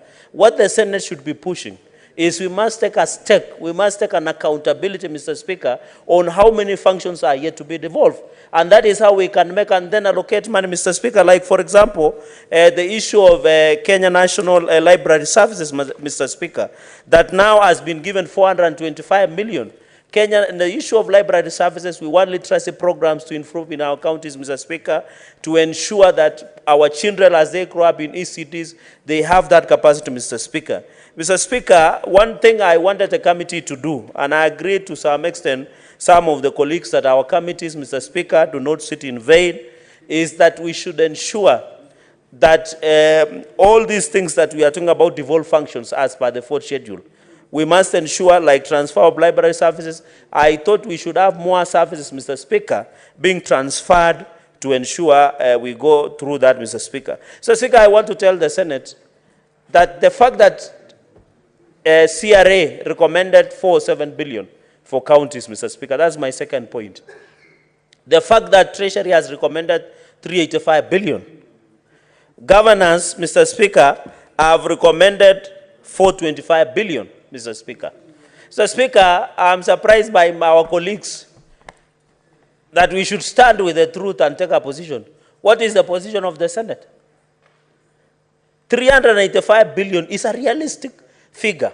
Mr. Speaker, in the first half, we collected 999 billion by KRA, which is falling short.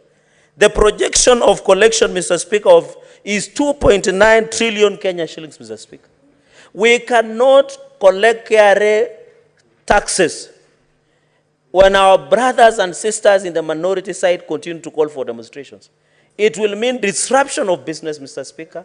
It will affect collection of revenue, Mr. Speaker. Mr. Speaker, there are towns in this country, and the Prime Cabinet Secretary mentioned one, that it is as risky as 1,000 ways of dying, and they call science of stupid, Mr. Speaker. Mr. Speaker, we have to be honest. We cannot demand more allocation to counties, Mr. Speaker, while we are the same, well, some of our colleagues or some of their principals are calling for mass action and demonstrations, which will affect the collection of revenue, Mr. Speaker. Unless you are telling us where do we get this money. Mr. Speaker, when you look under Article 202, the first charge is repayment of public debts. As we talk, Mr. Speaker, that charge is approaching more than 10 trillion Kenya shillings, Mr. Speaker. We are talking about the budget, Mr. Speaker, the financial budget of 2023-2024 budget policy statement of 3.6 trillion, Mr. Speaker. And we want to laud the President William Ruto's government. At least it has cut down from the previous handshake government austerity measure of 300 billion, Mr. Speaker. And therefore, Mr. Speaker, we cannot purport to lie to the country that counties can get more, yet we can, the money that is dependent is the revenue, Mr. Speaker. And when we collect that revenue, Chinese come for their loans, external debtors come for their loans, local lenders come for their loans, Mr. Speaker, and therefore we must be realistic. Number two, Mr. Speaker, Mr. Speaker, the fact that counties continue to misuse and abuse, Mr. Speaker. What is the point of order, Senator? I hope my time is frozen. Mr. Speaker, I rise on standing order number 102 on retraction and apologies. Mr. Speaker, we respect your chair. And the magnitude of that respect is bestowed on us as senators, constantly being aware of rulings that you have made in this House. Mr. Speaker, standing order number 102 indicates that a senator who has used exceptionable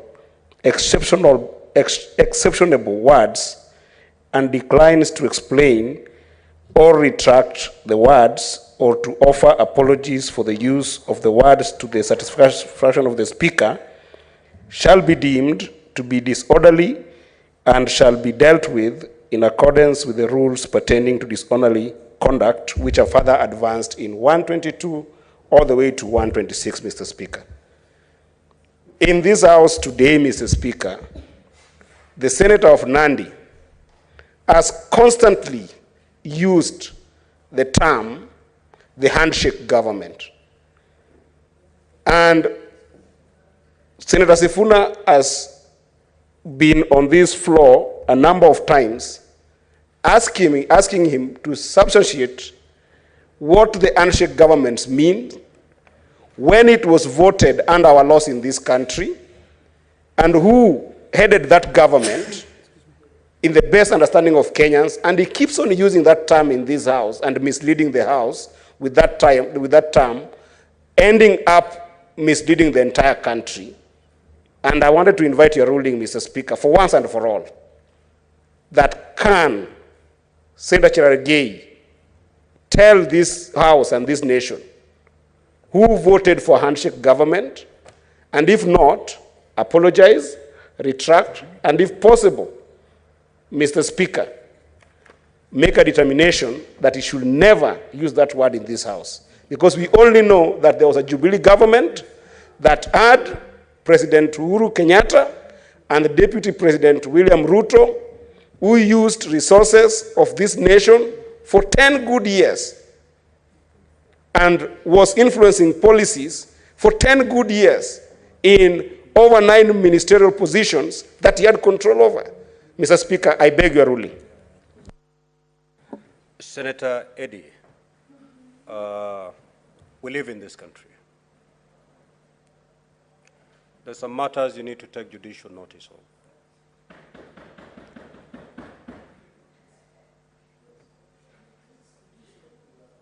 Let us not go down that lane.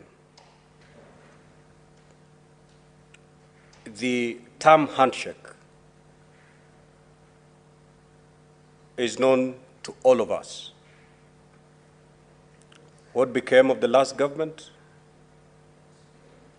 is known to all of us, the chair and all senators and Kenyans included. Please let us not go down that route. Of course, there is no government called handshake that was voted in by the people of Kenya. Just like there was no coalition government that was voted into government by Kenyans. The coalition government was a creature of politicians after the elections. We know that after the elections in 2017, the Honorable Uhuru Kenyatta was declared the winner in a repeat election. However, the leader of opposition then, in his wisdom, decided to bury the hatchet with the then president by extending a hand that came to be known as the handshake.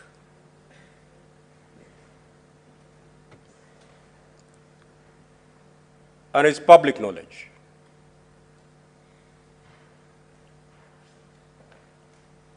that thereafter, the opposition then, and the chair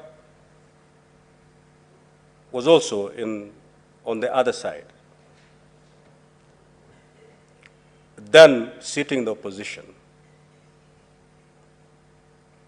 instead of the opposition opposing government policies, it's public knowledge, and Senator Eddy, you know this very well, that at some point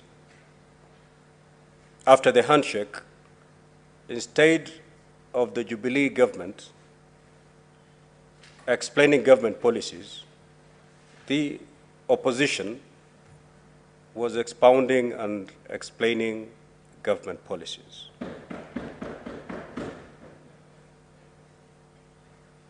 We live in this country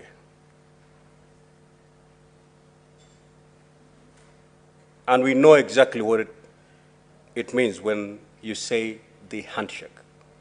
It was done in broad daylight. The only people who never saw that but heard it are maybe the Kenyans who are maybe physically, visually handicapped. But they heard about it. But all of us who could see, saw. And therefore, let us not run away from what confronted us and from what we all witnessed. So, to stand here, inviting the chair to rule that indeed the word handshake is unparliamentary, and therefore the Senator Fernandes should withdraw and apologize.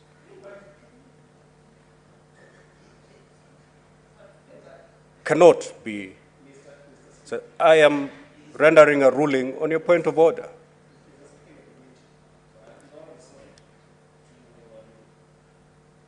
So to that extent, I overrule your point of order and allow the Senator Fernandes to proceed to conclude their statement.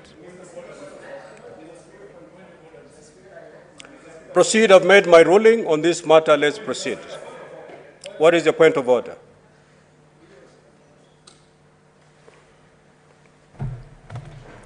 I thank you, Mr. Speaker. We have found ourselves in this situation before. What Senator for Migori was objecting to was not the use of a term handshake. It was the use of a phrase handshake government and attribution to some of the things that happened to this creature called handshake government. Mr. Speaker, if you look at Article 3, Sub-Article 2 of the Constitution, it says, any attempt to establish a government otherwise than in compliance with this Constitution is unlawful. governments are not constituted by handshakes. There was nothing wrong with leaders in this country. I shake hands with Cherargei every day. We do not establish a handshake. Mr. Speaker, what we are objecting to is reference to, this is a house of record, Mr. Speaker. The history of this country records that, in fact, we have had 5 governments. The KANU government, the Kenyatta One administration, the Kibaki government, which was actually a coalition government that was as a result of talks that resulted in an actual government. We all know what a government means. What we are saying, there is nothing wrong with referencing handshakes. Nobody is objecting to that, Mr. Speaker, and your wisdom has guided us there.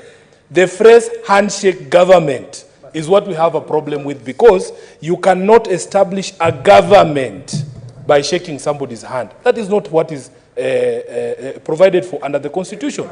You have, yes, you have to go to an election, you have to win an election, you have to establish a government by the means provided for in this Constitution.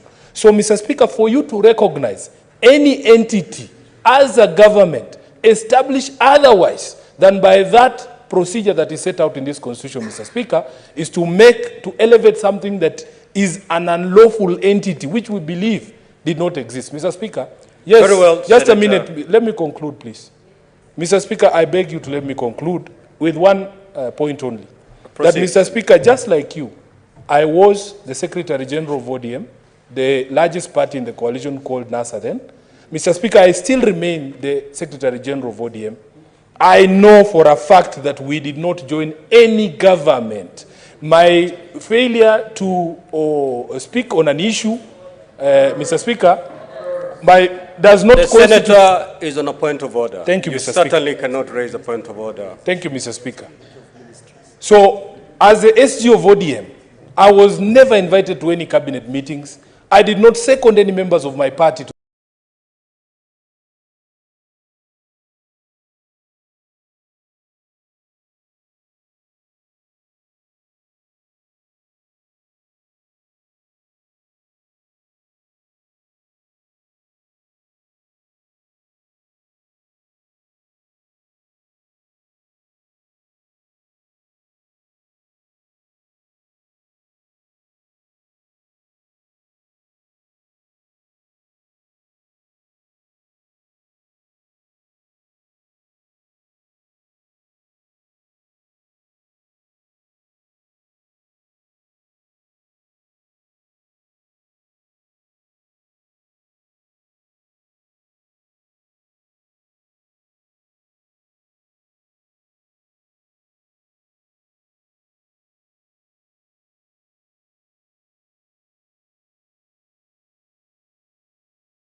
committee. But, Mr. Speaker, the amendments suggested by that committee are necessary for us to comfortably support this bill.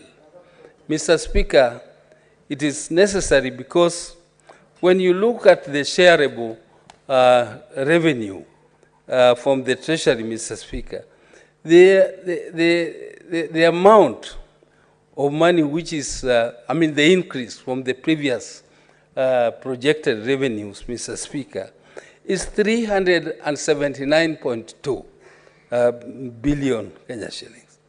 And, Mr. Speaker, the proposed increment to 385 billion for the counties is only 4% increment, and, Mr. Speaker, it is not reflecting the rate of inflation.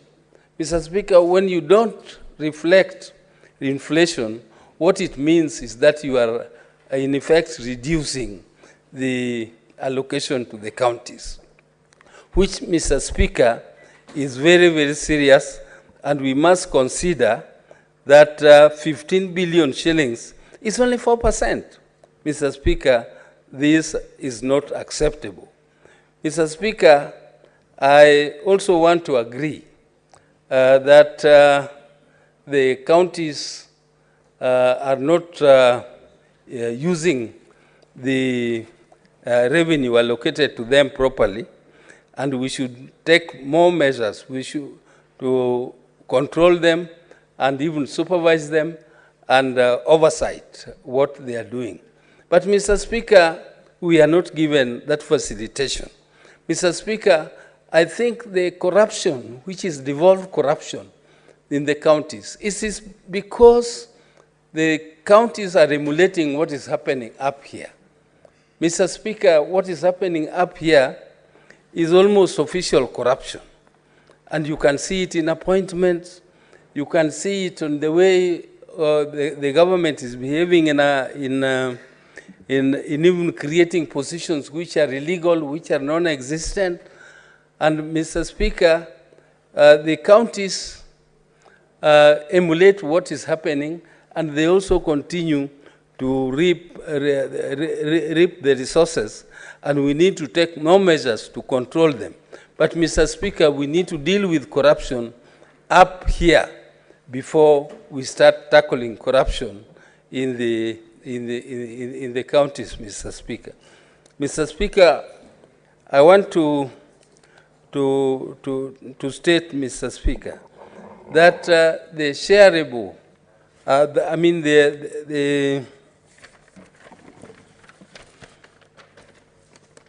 thank you.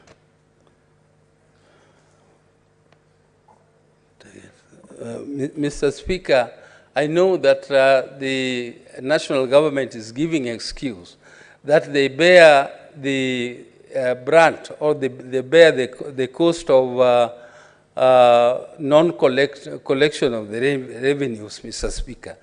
This might be true that they bear that brunt or non-collection of the revenues, Mr. Speaker. But, Mr. Speaker, whereas they bear the brunt, they are also responsible for non-collection of revenue. Mr. Speaker, when in the tax collection, you put somebody on top to be in charge, somebody who has some cases to do with income tax who are already in court, and you make them to be the ones responsible for collection of revenue. Mr. Speaker, you are not serious about collecting revenue. So you cannot, because of your own inefficiencies in collection of revenue, now push that punishment to the counties and not give counties sufficient revenue because you predict that you are going to fail to collect revenue. Mr. Speaker, demonstrations are a right of the people of Kenya that is given in the Constitution. And, Mr. Speaker, I want to assure my friend that if the police were not interfering with the demonstrators, the demonstrations would be very peaceful and there would be no incidences. And that has happened Violence only occurs when police come in with their tear gas and dangerous poisonous elements like water, which is poisoned, Mr. Speaker. Mr. Speaker, the government should do its work. What is your point of order, revenue. Chirangei? It should collect Senator revenue. Oburu, just yield. Thank you. What is your point of order? Mr. Speaker, my good friend, and I have tremendous respect for Senator Oburu. He's more senior than all of us. When you look at Standing Order 101 and 55, Mr. Speaker, contents of speech, Mr. Speaker, can he also substantiate how the police have been interfering with demonstrations, Mr. Speaker? Because he has alleged that they have been on a peaceful demonstration, but the police have been interfering with them, Mr. Speaker. Yet a few days ago, I haven't seen Senator Oburu in those demonstrations. He's a wise man. Mr. Speaker, that's why, protect me, Mr. Speaker. He's a very wise man. Mr. Speaker, even 2 days ago, they had even written to ICC, Mr. Speaker, complaining about the police. Mr. Speaker, can the senator withdraw and apologize to the National Police Service in this country? Because even his bodyguard comes from National Police Service Commission, Mr. Speaker. We cannot, police service are people we should respect, Mr. Speaker. Is it in order? Senator Oburu, I think you've been called upon. You have been called upon to substantiate, and the event that you are unable, you proceed to withdraw and apologize to the National Police Service. Mr. Speaker, I think Honorable Cherargei is making a joke of what is very serious. Mr. Speaker, it is well known, Mr. Speaker, you could see it on TV the whole day in Kibera when demonstrators, people who wanted to come and demonstrate in town, were trying to get out of Kibera. The police went and stopped them from moving to the city. And then they started throwing tear gas at people. And when they were throwing tear gas, that is when the people also started protecting themselves by throwing and they were arresting them voluntarily. Mr. Speaker, the police arrested Honorable Mazayo. Senator Gloria, what is your point of order? I thought the good senator is trying to substantiate. Mr. Speaker, point of order. I can't reference the exact number from the order, the book, but standing order. But Mr. Speaker, afraid, Senator okay, let me reference. Gloria, let me reference it. Obviously. Let me reference it, Okay, Mr. Speaker. Let me proceed, reference it. proceed. The senator is misleading the House, and it's standing order number 101, misleading the House because, Mr. Speaker, Senator Oburu is actually trying to say that the policemen were stopping the people from getting out of Kibera, Mr. Speaker. Mr. Speaker, according to what I saw from my television, Mr. Speaker, I've referenced the standing order. Senator Gloria, Honorable Senator's order. Mr. Speaker, the House is not up to you to ask the senator to read it. Senator Gloria, yes. You stood on a point of order. Yes. Kindly proceed to cite the standing order that you feel is being violated by Senator Oburu. Standing order 101, 5. No. Mr. Speaker, we allowed for someone to reference here. Just allow me. Standing order 101.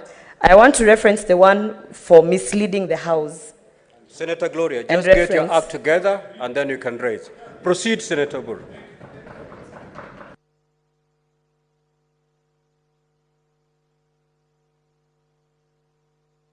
Senator Gloria, please have your seat. Proceed, Senator Oburu. Have your seat, Senator Gloria. Thank you, Mr. Speaker. Mr. Speaker, I was substantiating.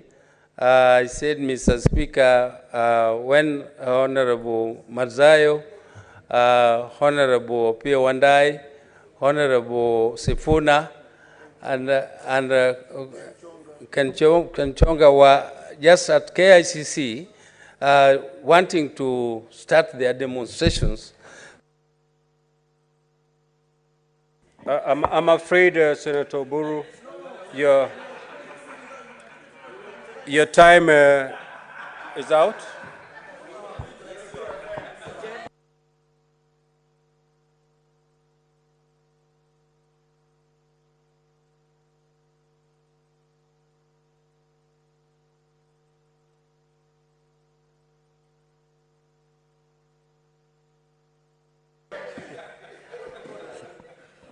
What's your point of order? Senator Madzayo.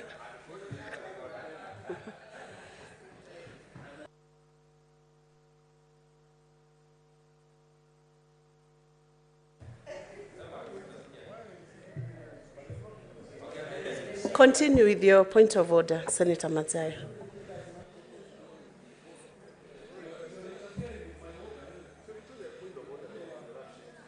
If you do not have the point of order, then we will move to, do you have the point of order?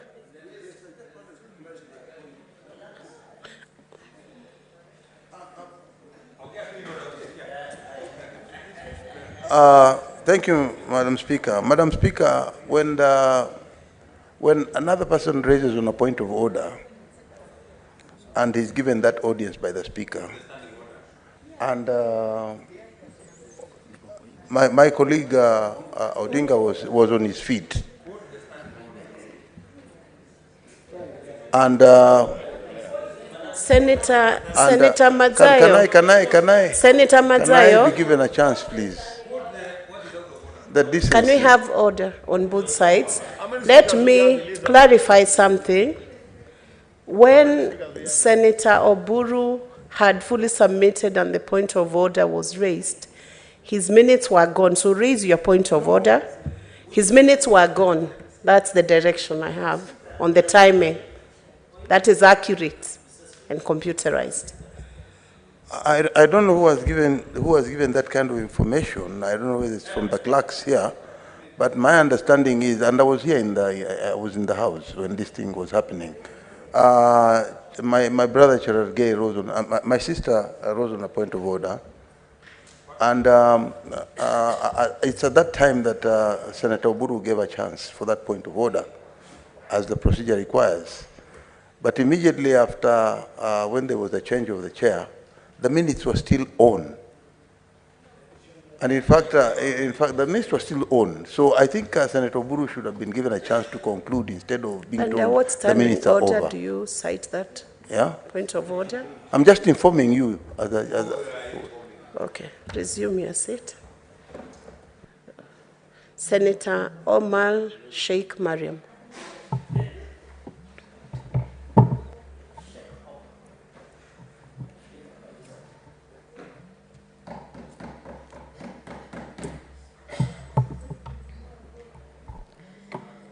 Thank you, Madam Speaker, sir.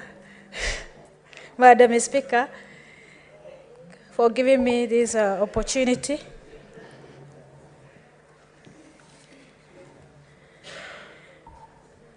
Madam Speaker, as much as we want to give counties money, they are supposed to be also accountable. On this bill, there is a sector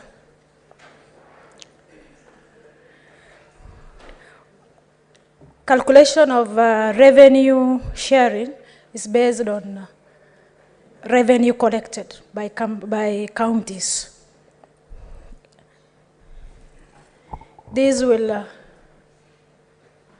if we give them more money, they will have, it will be good example for them not to collect money on revenue collections. If they collect more money, is when they got more money. Madam Speaker, when it comes to library allocation of 425, there is 33 counties which is benefiting the fund. And out of that 33, Mandera is not among them. So when making these allocations, I beg now the benefited, the other out of 47, 33 benefited. So the other one must be the first priority to benefit on 425. Madam Speaker, there is a portion on devolution. Health is devolved, agriculture is devolved. On health, there is a budget of 20,000 health workers on national government. That figure is supposed to be devolved. Health is devolved. The figure of budgeted figure of 20,000 healthcare is supposed to be on county, given to counties on refencing as a conditional grants, so that they can employ health workers. I'm saying that because in Mandera, we have the turnover is so high, but if we, as a county, they employ their citizens, their locals, the issue of turnover will be solved. Madam Speaker, there is also medical equipment, which is under the line of national government, supposed to be as a devolved sector, health, supposed to be under the county. Maybe we can, as a government, we render to them as a conditional grant, reference it, so that the money cannot be taken to other parts of their service. Madam Speaker, when it comes to reimbursement, counties, you give them 385, but when it comes to reimbursement, there is delays. When it comes to delays, it leads to salary delays, which end up to bank benefiting from government, from the county government, because they make arrangements for salary payments. To avoid such cost of things, is a higher chance of now Treasury to make, to stop this delay in disbursement. Madam Speaker, when we give counties money, 385, last time is 307. There is so many misappropriation of money. So if you need money, counties, they are supposed to have management of money, the one they have, so that they can get more money. Thank you.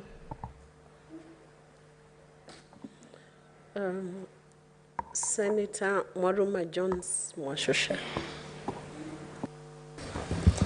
Asante Mheshimiwa Spika kwa kunipa hii fursa ili kuchangia huu mswada wa ugavi wa pesa za serikali kwa serikali ya kitaifa na serikali za kaunti.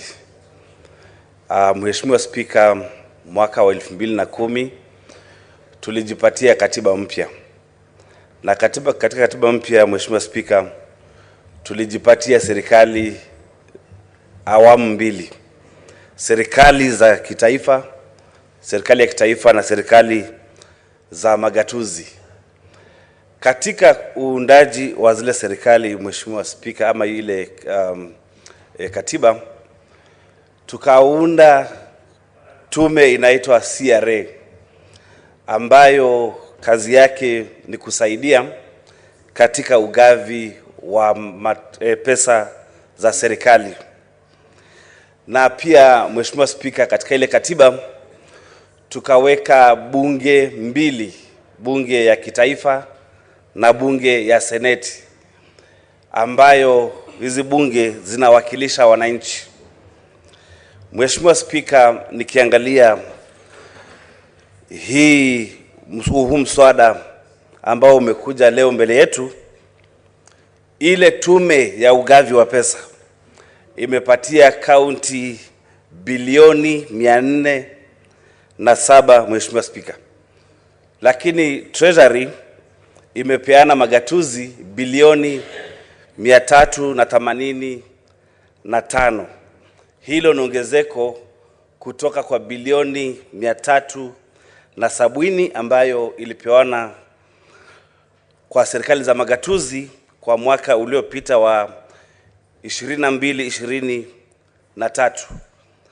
Mheshimiwa Spika, napinga huu mswada kwa sababu tuliweka tume sisi wenyewe ya CRA ya kubaini vile pesa zitakavyogawanywa, na naomba wabunge wote, wabunge wa upande wa walio wengi na wabunge wa upande walio wachache, kwamba tushikane mkono, tuunge mkono pendekezo la CRA kwamba pesa za kwenda kwa kaunti ziwe ni bilioni 407, kwa sababu ni tume ambayo tuliweka sisi wenyewe katika katiba, na ni vyema tuiheshimu. Mheshimiwa Spika, wamefanya kazi yao kisayansi, na ni vyema tuangalie vile vigezo walivyoweka ama walivyoangalia ili kupata hiyo namba ya bilioni 407. La kwanza ni mfumuko wa bei, Mheshimiwa Spika, ama ongezeko la gharama ya maisha ambao sasa hivi ni 9.2, Mheshimiwa Spika. Kwa hivyo naunga mkono kwamba ile pesa zitakazoenda kwa magatuzi ziwiane ama ziwe sambamba na mfumuko ama ongezeko la gharama ya maisha. Nitashangaa nikiona seneta yeyote kwa hili bunge ambaye atasema kwamba counties zinyimwe pesa, zipewe pesa kidogo. Kwa wale ambao tulikuwa katika lile bunge lililopita, naona hapa Seneta Wambua na kadhalika, tulipigana vita sana na serikali. Kupitisha dora ilichukua miezi 4. Watu wengine maseneta waliwekwa ndani, na mpaka serikali ya kitaifa ikakubali kupeana magatuzi bilioni 370. Leo hii nawaomba maseneta wenzangu kwa heshima na taadhima, tukubali kupeana magatuzi yetu hii bilioni 407 ambayo imependekezwa na CRA ama tume ya CRA. Mheshimiwa Spika, magatuzi yanafanya vizuri. Mahospitali yamejengwa, mashule yamejengwa. Je, tutajenga mashule bila kupeleka rasilimali za kutosha kuajiri walimu wa chekechea, kuajiri walimu wa vyuo vya anuai, kuajiri madaktari, kuajiri manasi? Kwa hivyo kama CRA inasema leo tupeleke bilioni 407 na wametumia vigezo vya science ili kupata hii namba ya bilioni 407, basi ni vyema tuiheshimu.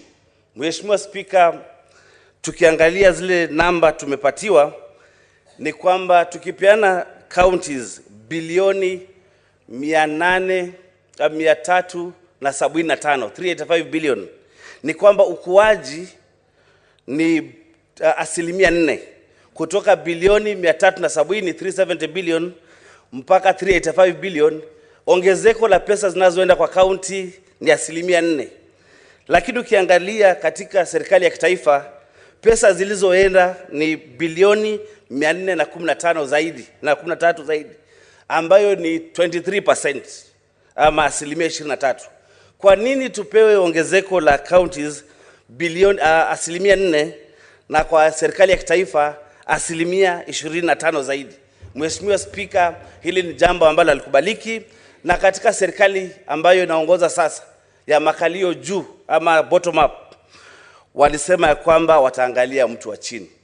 Kuangalia mtu wa chini ni kupeleka pesa zaidi katika magatuzi, ili mambo ya ukulima yaangaliwe, ili mambo ya viwanda viangaliwe, ili mambo ya madawa yaangaliwe, ili mambo ya kujenga hospitali yaangaliwe. Lakini tukipunguzia magatuzi pesa, Mheshimiwa Spika, basi ule mfumo wa makalio juu utakuwa tuna uhujumu. Na mimi ningependa kusema kwamba ni vizuri tupeleke pesa zaidi kwa magatuzi na pande zote mbili, pande ya walio wengi na pande ya walio wachache. Tushikane mkono, Mheshimiwa Spika. Hold it there.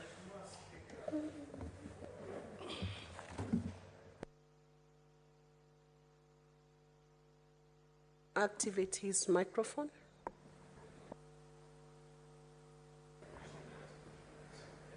Move to the dispatch box if it's not working.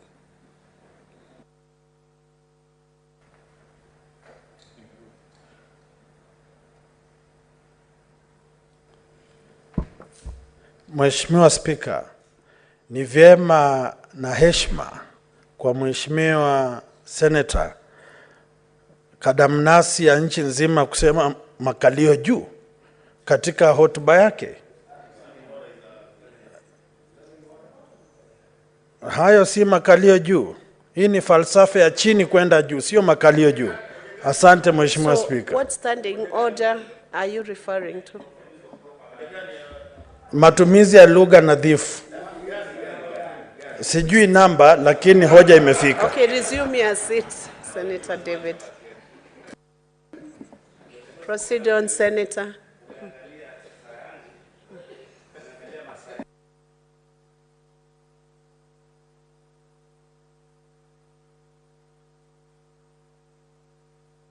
Proceed on, Senator.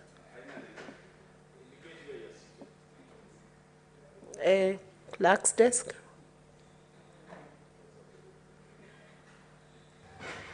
Can you support the senator to be able?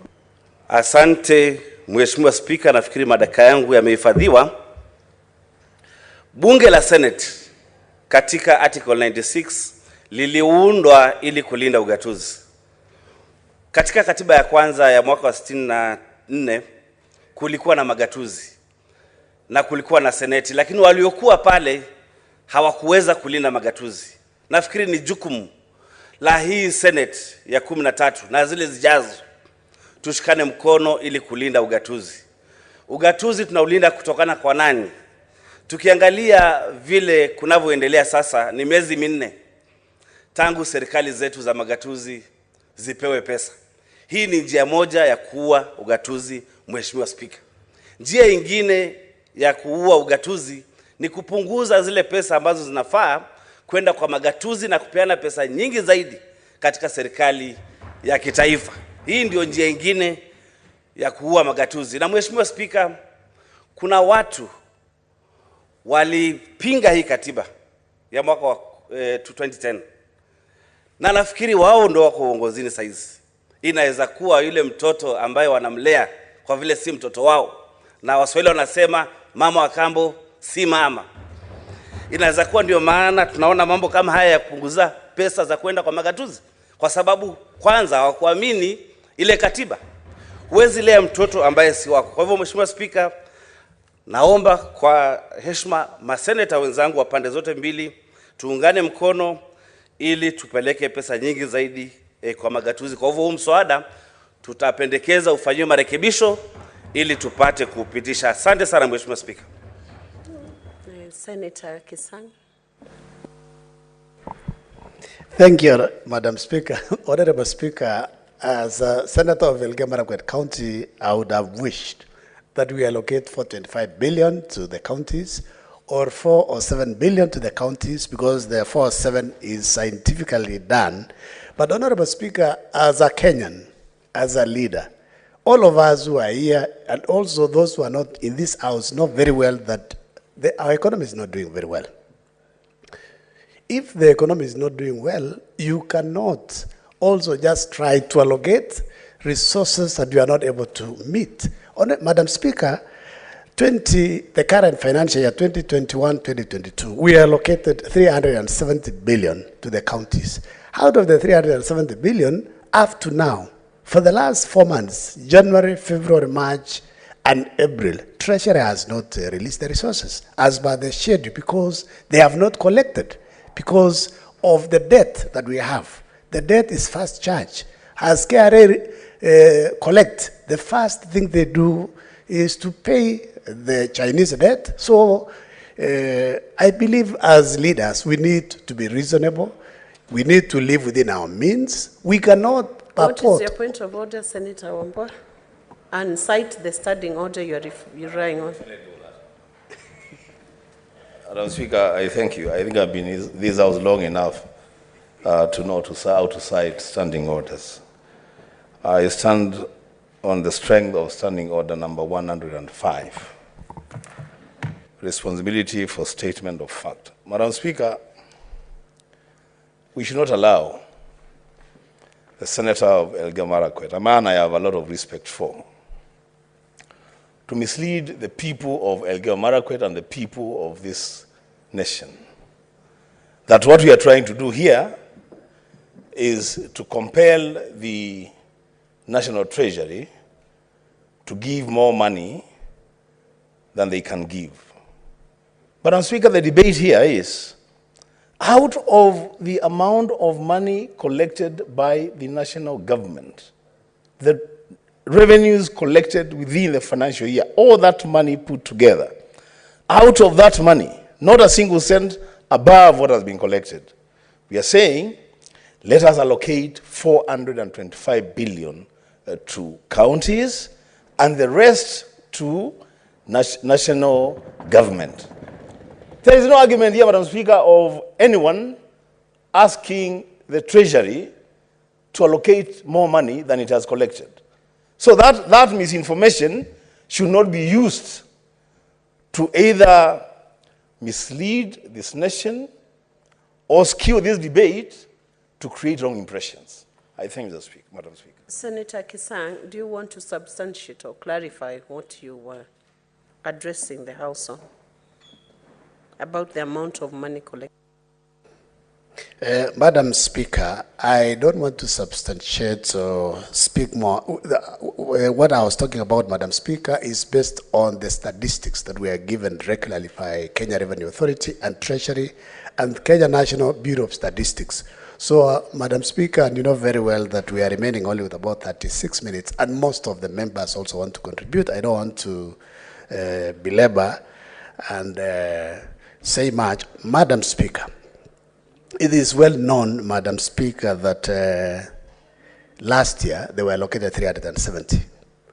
And we are saying with an increase of 15 billion from 370 to 385 billion is an increase of 4%. I know there are issues that we should have increased it to about 8.5 or 9% because of the inflation rate, but the House is there. When we go to the committee of the whole House, you know, members can still bring amendments and convince the rest of us. We have not concluded on the debate. These are talk show, and when the right time comes, you can convince us otherwise, and then we can raise. Because even for us, especially for me, Elgeyo Marakwet County is number 3 bottom. They get 4.6 billion, and I would wish they would be allocated 6 or 7 billion so that we can basically serve the people of Elgeyo Marakwet County better. Madam Speaker, another issue that I had wanted to bring up is what most members have said about 425 million that is sent to the counties because the library function has been devolved finally. Madam Speaker, this 425 is benefiting those counties that already have libraries, but we have 14 counties from northern Kenya that are not benefiting. So maybe what we need to do going forward in the next allocation, we ensure that the 14 counties that don't have libraries, we give a conditional grant so that they can put up libraries in those particular counties, Madam Speaker.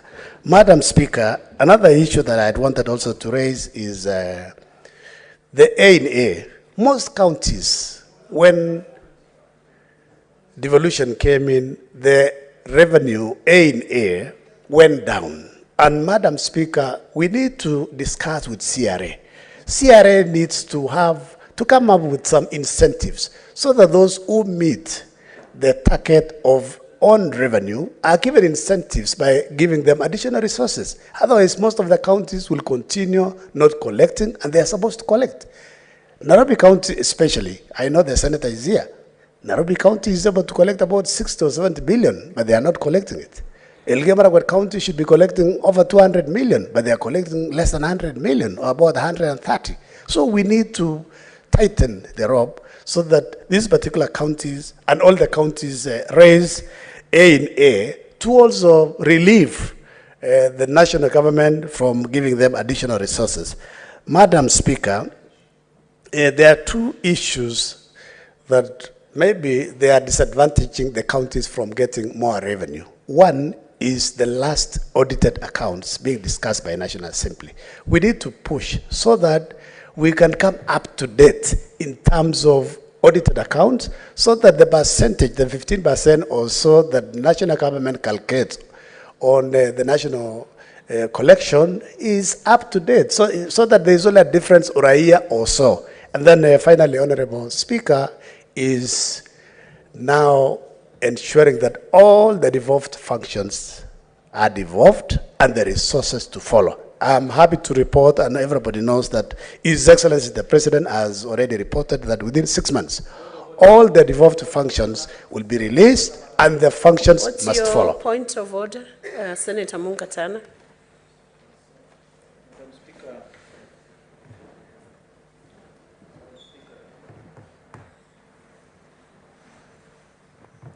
Yes, Madam Speaker, I wanted to just bring to the attention of the House that 105, if I'm not mistaken, requires all senators to be seated, and my colleague there knows that. Yeah, he needs to be seated down when we are talking so that we can be heard, Mr. Speaker. Thank you. No, you sit when you are consulting.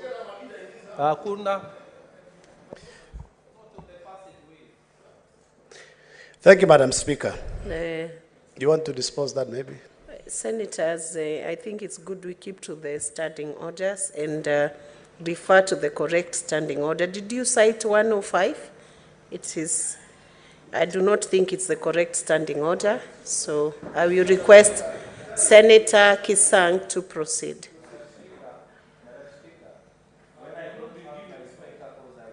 Mixed up, but it is 118. And Mr. Speaker, my colleague there knows that what he's doing is wrong.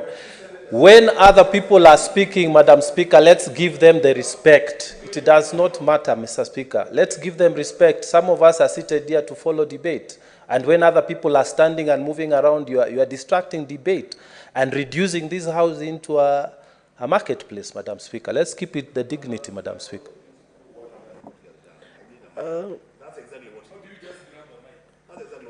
Senator Mungatana, it is in order for you when you're addressing the House, you address the House through the chair. The cited order first was wrong. The correct order was standing order 118. And true enough, when a senator is on his feet, he requires the respect and the space that would be useful for him to contribute effectively without distraction. Let's proceed on, Senator Kisa. Thank you, Madam Speaker. Madam Speaker, as I was saying, I got distracted. Madam Speaker, I said the two issues that we need to work on to ensure that more resources go to the county is one, to ensure the audited accounts are up to date, so that the percentage, the 15%, even if the counties get minimum 15%, is we get up to, say, a year behind. Secondly, Madam Speaker, is the other functions that have not been devolved fully. So that these functions are fully devolved and then the resources follow. And from what His Excellency the President has said, within 6 months. So we'll ensure by September this year, if those functions are not devolved, then we should be able to ask as a Senate. Finally, Madam Speaker, I know resources have gone to the county, but most counties, when you go to the ground, there is nothing that you see that is substantial, that is like a flagship project because of corruption. We devolved corruption from the national government to the county governments. The oversight committees, we need to be thorough to ensure that the governors use the resources so that our people can get value for money, because currently they are not getting value for money. Most hospitals are going without medicine. Some counties, when they catch fire, they fire in some centers. There are no fire machines, there are no fire extinguishers. And these are basics that the governors should be able to appropriate with the county assemblies and ensure that the counties run properly. Madam Speaker, I beg and ask my colleagues from the other side, please let us support this so that our counties can get money as soon as next financial year. But we want to give, to issue some warning also, because, Madam Speaker, for the last 4 months, our counties have been running without allocation for, disbursements from National Treasury. National Treasury needs to ensure if they allocate resources to the MDAs, they also need to allocate disperse the same resources to the counties so that the counties can run as the national government is running. Madam Speaker, I submit and ask my colleagues to support this bill so that we can pass it as soon as even tomorrow. Thank you, Madam Speaker. Senator Sifuna.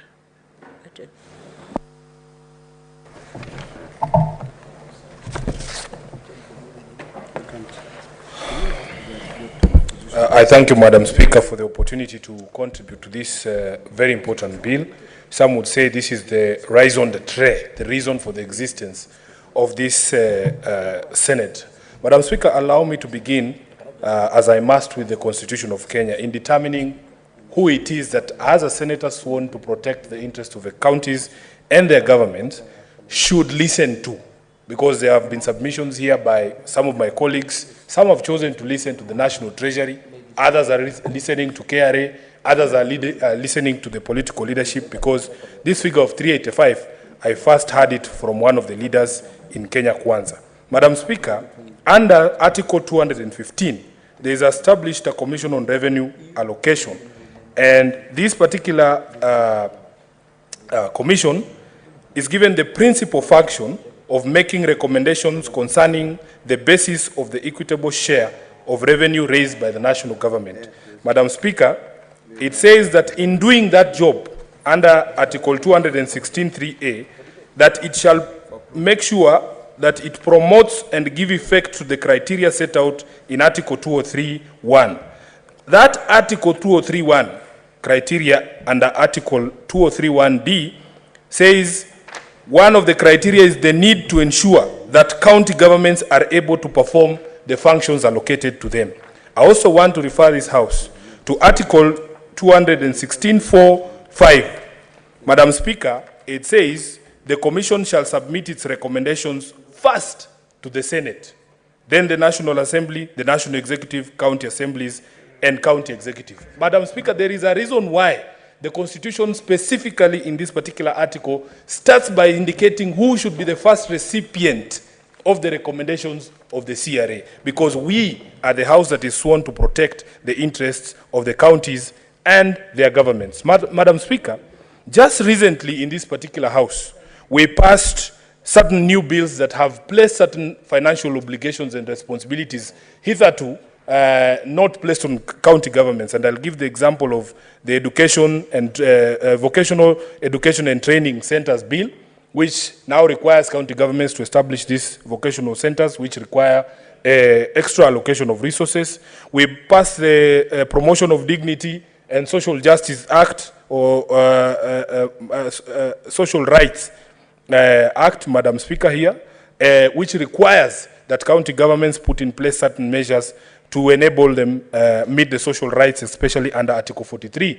Madam Speaker, all those require resources. Madam Speaker, we had workers in the universal health coming before this Senate to ask that they be retained at the counties on the same terms as the other medical practitioners within the counties. What the counties are telling us, that for them to do that, Madam Speaker, they need resources. I come from the county of Nairobi, Madam Speaker. Out of the 160 billion shillings that is the pending bills owed by county governments to various suppliers, 100 billion shillings is owed by the county of Nairobi only. I have instructions from the people of Nairobi, including my governor, that I must find the extra coin for us to be able to pay these pending bills for us to be able to move forward. Madam Speaker, if you look at the bill itself, the bill has provided under Section 5 what they call the rationale for the proposed county government's equitable revenue share allocation is. Madam Speaker, you will see under Article 5B that they are talking of high level of debt financing as well as elevated debt risk as the reason why they are denying county governments more money and giving it all to the national government. What we must ask ourselves as a people sworn to protect the interests of the county governments, is national debt superior to county debt? Is national debt superior to county debt in terms of the ability to allow the governments, the respective governments, to be able to meet their obligations and to also meet the work that they're supposed to do under the Constitution? I want to propose to this House that in fact the money that is owed by county governments, including the 100 billion owed by Nairobi county government to suppliers, is just as important as the money that is owed by the central government to the Chinese. Madam Speaker, we have been told under 5C of that particular bill that in fact from the last financial year, 29.6 billion shillings that was supposed to or meant to go to the counties was actually not disbursed. These are the issues we need to address in this new financial year, Madam Speaker. We have had another excuse here called fiscal consolidation, Madam Speaker. What that means is that they are telling us that they are adopting certain measures to cut government wastage and spending. In the same vein, Madam Speaker, we have somebody as high as the economic advisor to the president going on national TV and admitting to the entire republic that he has never seen a government that is more wasteful than this one, that it is so profligate, Madam Speaker, and that there is no one in government with the spine. Point of order, Senator Cherarige, and cite the standing order. Standing order number 1, standing order number 98, standing order number 155, Mr. Speaker.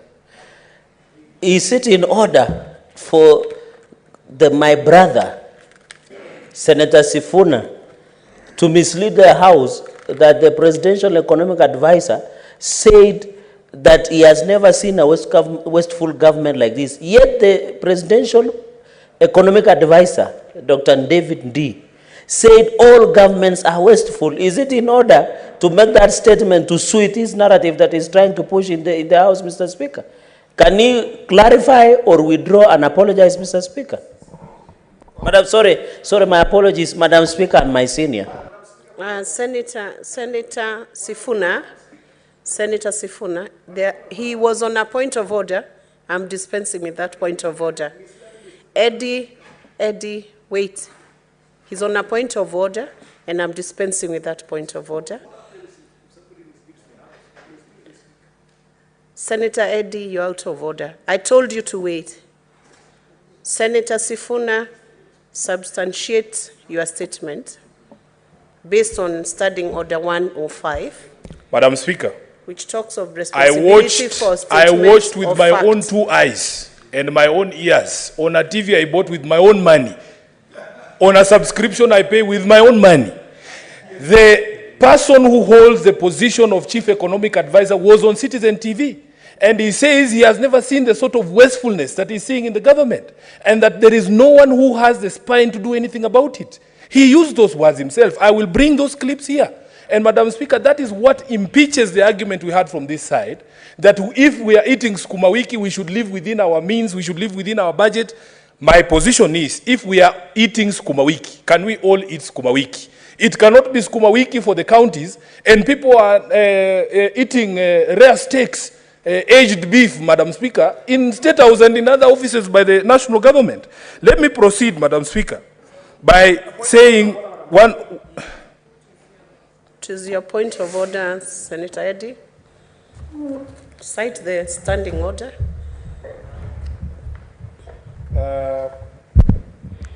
I rise under standing order number 105 on statement of facts.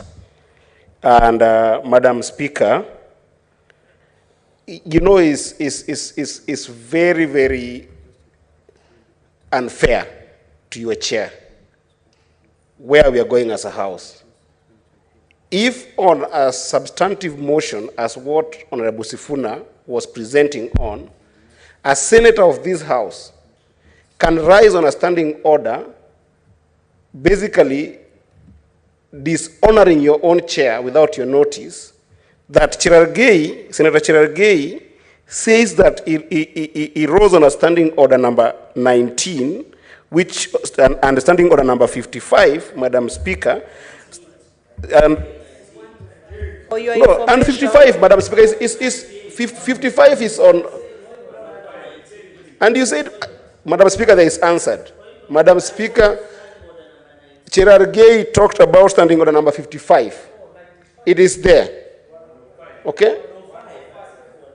No, you said you said three. You said three. Senator Eddie, resume your seat. Madam Speaker, I just want to say I want to give you, Madam Speaker, Cherargei cannot take advantage of you as a chair and say things that don't exist. Senator Eddie, it's not okay. Eddie, resume your seat. I want to give direction to this house. When the chair is seated here, I'm in charge of the house. I'm conversant with these standing orders. Senator Cherargei cited standing order 98 and 105 to my hearing. And to insinuate, Senator Eddie, to insinuate that he's taking advantage of the chair is bordering on disrespecting the chair. Avoid that. Avoid that. And get serious with the business of the House. Senator Sifuna, proceed. Maintain order, Senator Madam Chair, Cherargei. kindly confirm for me how much time I have left, because I want the chair to confirm to me. Confirm. What's wrong with you characters? 3.5 minutes.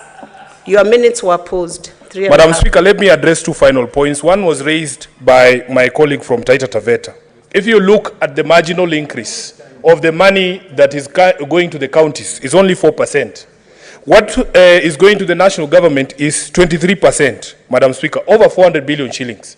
The current administration told us that they are going to cut 300 billion shillings from the current budget in the expenditure of the national government. We are not seeing it. What we are asking for on behalf of the counties, Madam Speaker, is just 10% of that 400 billion that is being increased to the national government, and we believe that this is something that the counties should be able to get.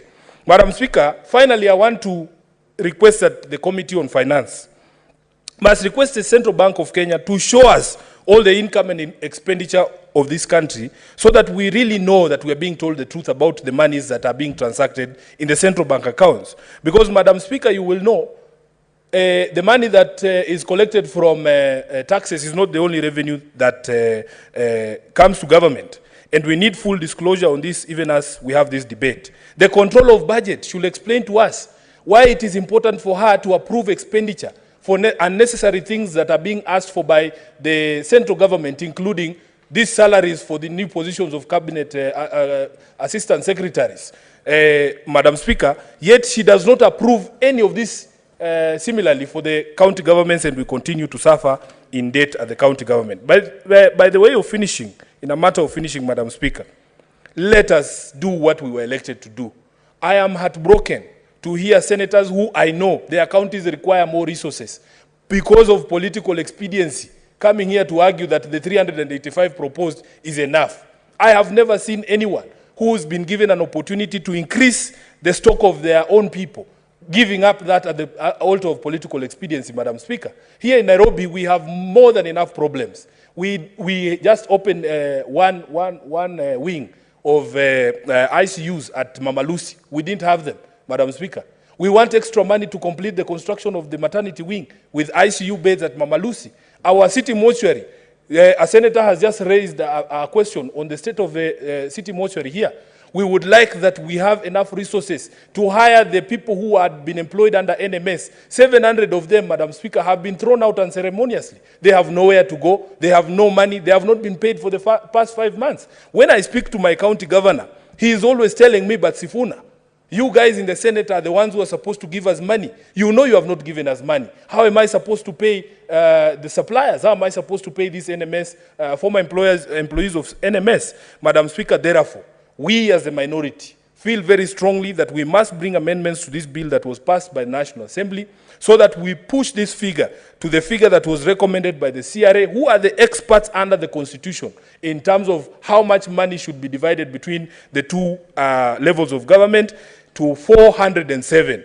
No shilling more, no shilling less. I thank you, Madam Speaker. Senator Wakili Sige. Madam Speaker, thank you very much for granting me the opportunity to also speak to this bill that is the very key and the core reason why the House we are in is existing. Madam Speaker, the theme of the 2023 budget policy statement is what my colleague earlier on had used the Kiswahili term, which I can't pronounce, that is bottom-up economic transformation agenda, which also had additional words for inclusion growth. Madam Speaker, that is the basis upon which the bill that is before the House was also anchored. And there are 5 pillars, Madam Speaker, of this particular agenda. That, Madam Speaker, includes agriculture, small and medium enterprises, housing, health, and digital creative economy. The reason, Madam Speaker, I'm saying so is in order to ensure that as we speak to this bill, we are speaking to the allocation of resources towards the county governments so that these particular agenda items are achieved. They can only be achieved if resources are allocated to the county governments and such resources are made available, because it would make no sense to allocate and fail to disburse because, one, it could not be existent, or, Madam Speaker, it is insufficient, as we have experienced in the previous months where a number of senators have spoken to it, Madam Speaker. The aim of this bill, Madam Speaker, is to ensure that county governments are disbursed with resources that this House will approve, so that they also serve the people by ensuring that the cost of living is brought down, creating employment for the very many unemployed youths who have at any given time, once an opportunity come their way, they fight for it, to eradicate hunger, promote inclusive growth, and also, most importantly, to manage the debt ratio that is currently in the national government and also in almost all our county governments, where most of people who participated in building projects, in running projects for the county governments, have bills pending and paid by the county governments. Madam Speaker, in essence, this bill seeks to fulfill the core mandate of the Senate under Article 96 of the Constitution of Kenya. And that is why it is the most important piece of legislation that we must not only debate on it substantively, but also ensures that once it's passed, it is implementable to the extent that the county governments benefit from the provisions of this particular bill. Now, Madam Speaker, to the amount of the resources that have been allocated under this bill, we have 385 billion being the allocation of the share revenue for the financial year 2023-2024. Madam Speaker, this 385 billion is an increase of 15 billion from the 2022-2021 allocation of 370 billion. Madam Speaker, Article 203 of the Constitution requires that any such allocation must be above 15% of the revenue that has been collected at any financial year. 385 is a 15 billion increment from 370 that was previously allocated. And Madam Speaker, in terms of percentages, this gives us 23.03% of the revenue collected that has been granted or that has been provided for in this particular bill to be shared among the county governments.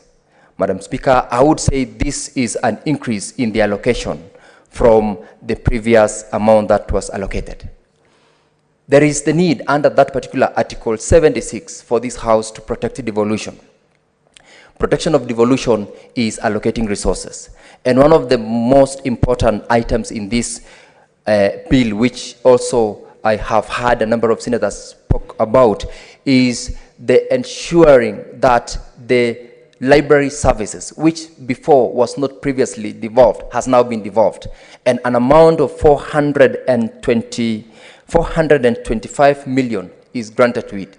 The issue, the challenge that I would have as a senator is, out of the 47 counties that are supposed to benefit from this fund or this amount, which is allocated to the library services, it is only 33 counties that have been given this amount. As a representative of a service that has been devolved, this should be one of the major items that, if in the next financial budget, the counties which have not benefited are granted the opportunity to do so. Madam Speaker, there is also provision in increase in the allocation for purposes of financing national interest from Kenya shillings 90.7 billion to 92.5 billion in the financial year 2021-2022 had 90.7, 2023-2024 92.5 billion.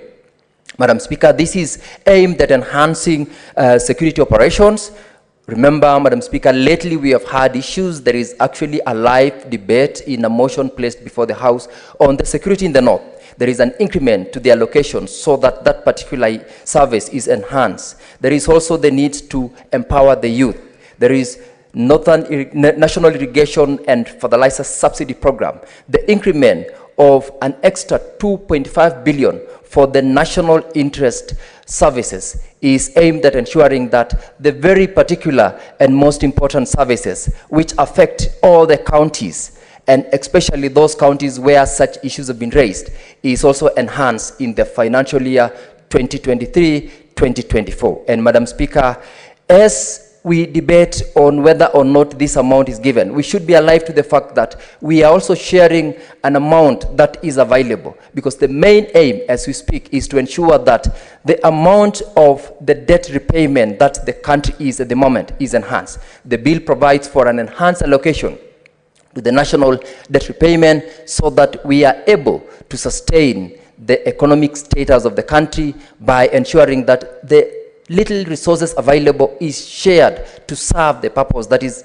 intended, and also to reduce on borrowing, which is the main headache that the country has suffered for the period that the government that earlier on, the Honorable Speaker indicated that it was a Jubilee government governed by a handshake arrangement. Madam Speaker, where we are is because of that particular arrangement which did not facilitate the remaining. And lastly, Madam Speaker,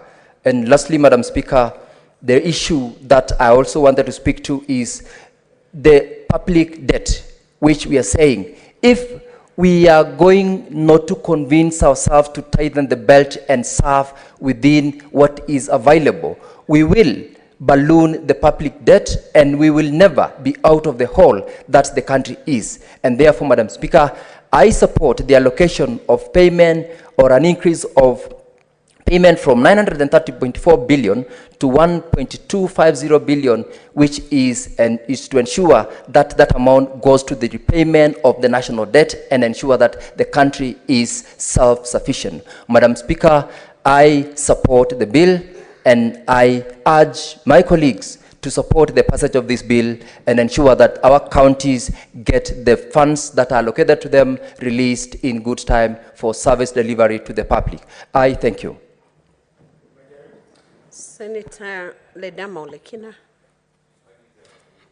Madam Speaker, thank you for giving me. I know I have a few minutes before the rise of the House, so I'll try to contribute a little bit. Madam Speaker, the term debate is a technical one in Parliament that is used to say for or against. And today, I want to say that I support the report submitted by the Committee on Finance and Budget. Madam Speaker, if you look at the recommendations of the report submitted by our committee, the committee is urging us, distinguished senators, to go to mediation. They are telling us that the lower house has amended the recommendation. They have deviated from the recommendation of CRA, and county governments are being denied money.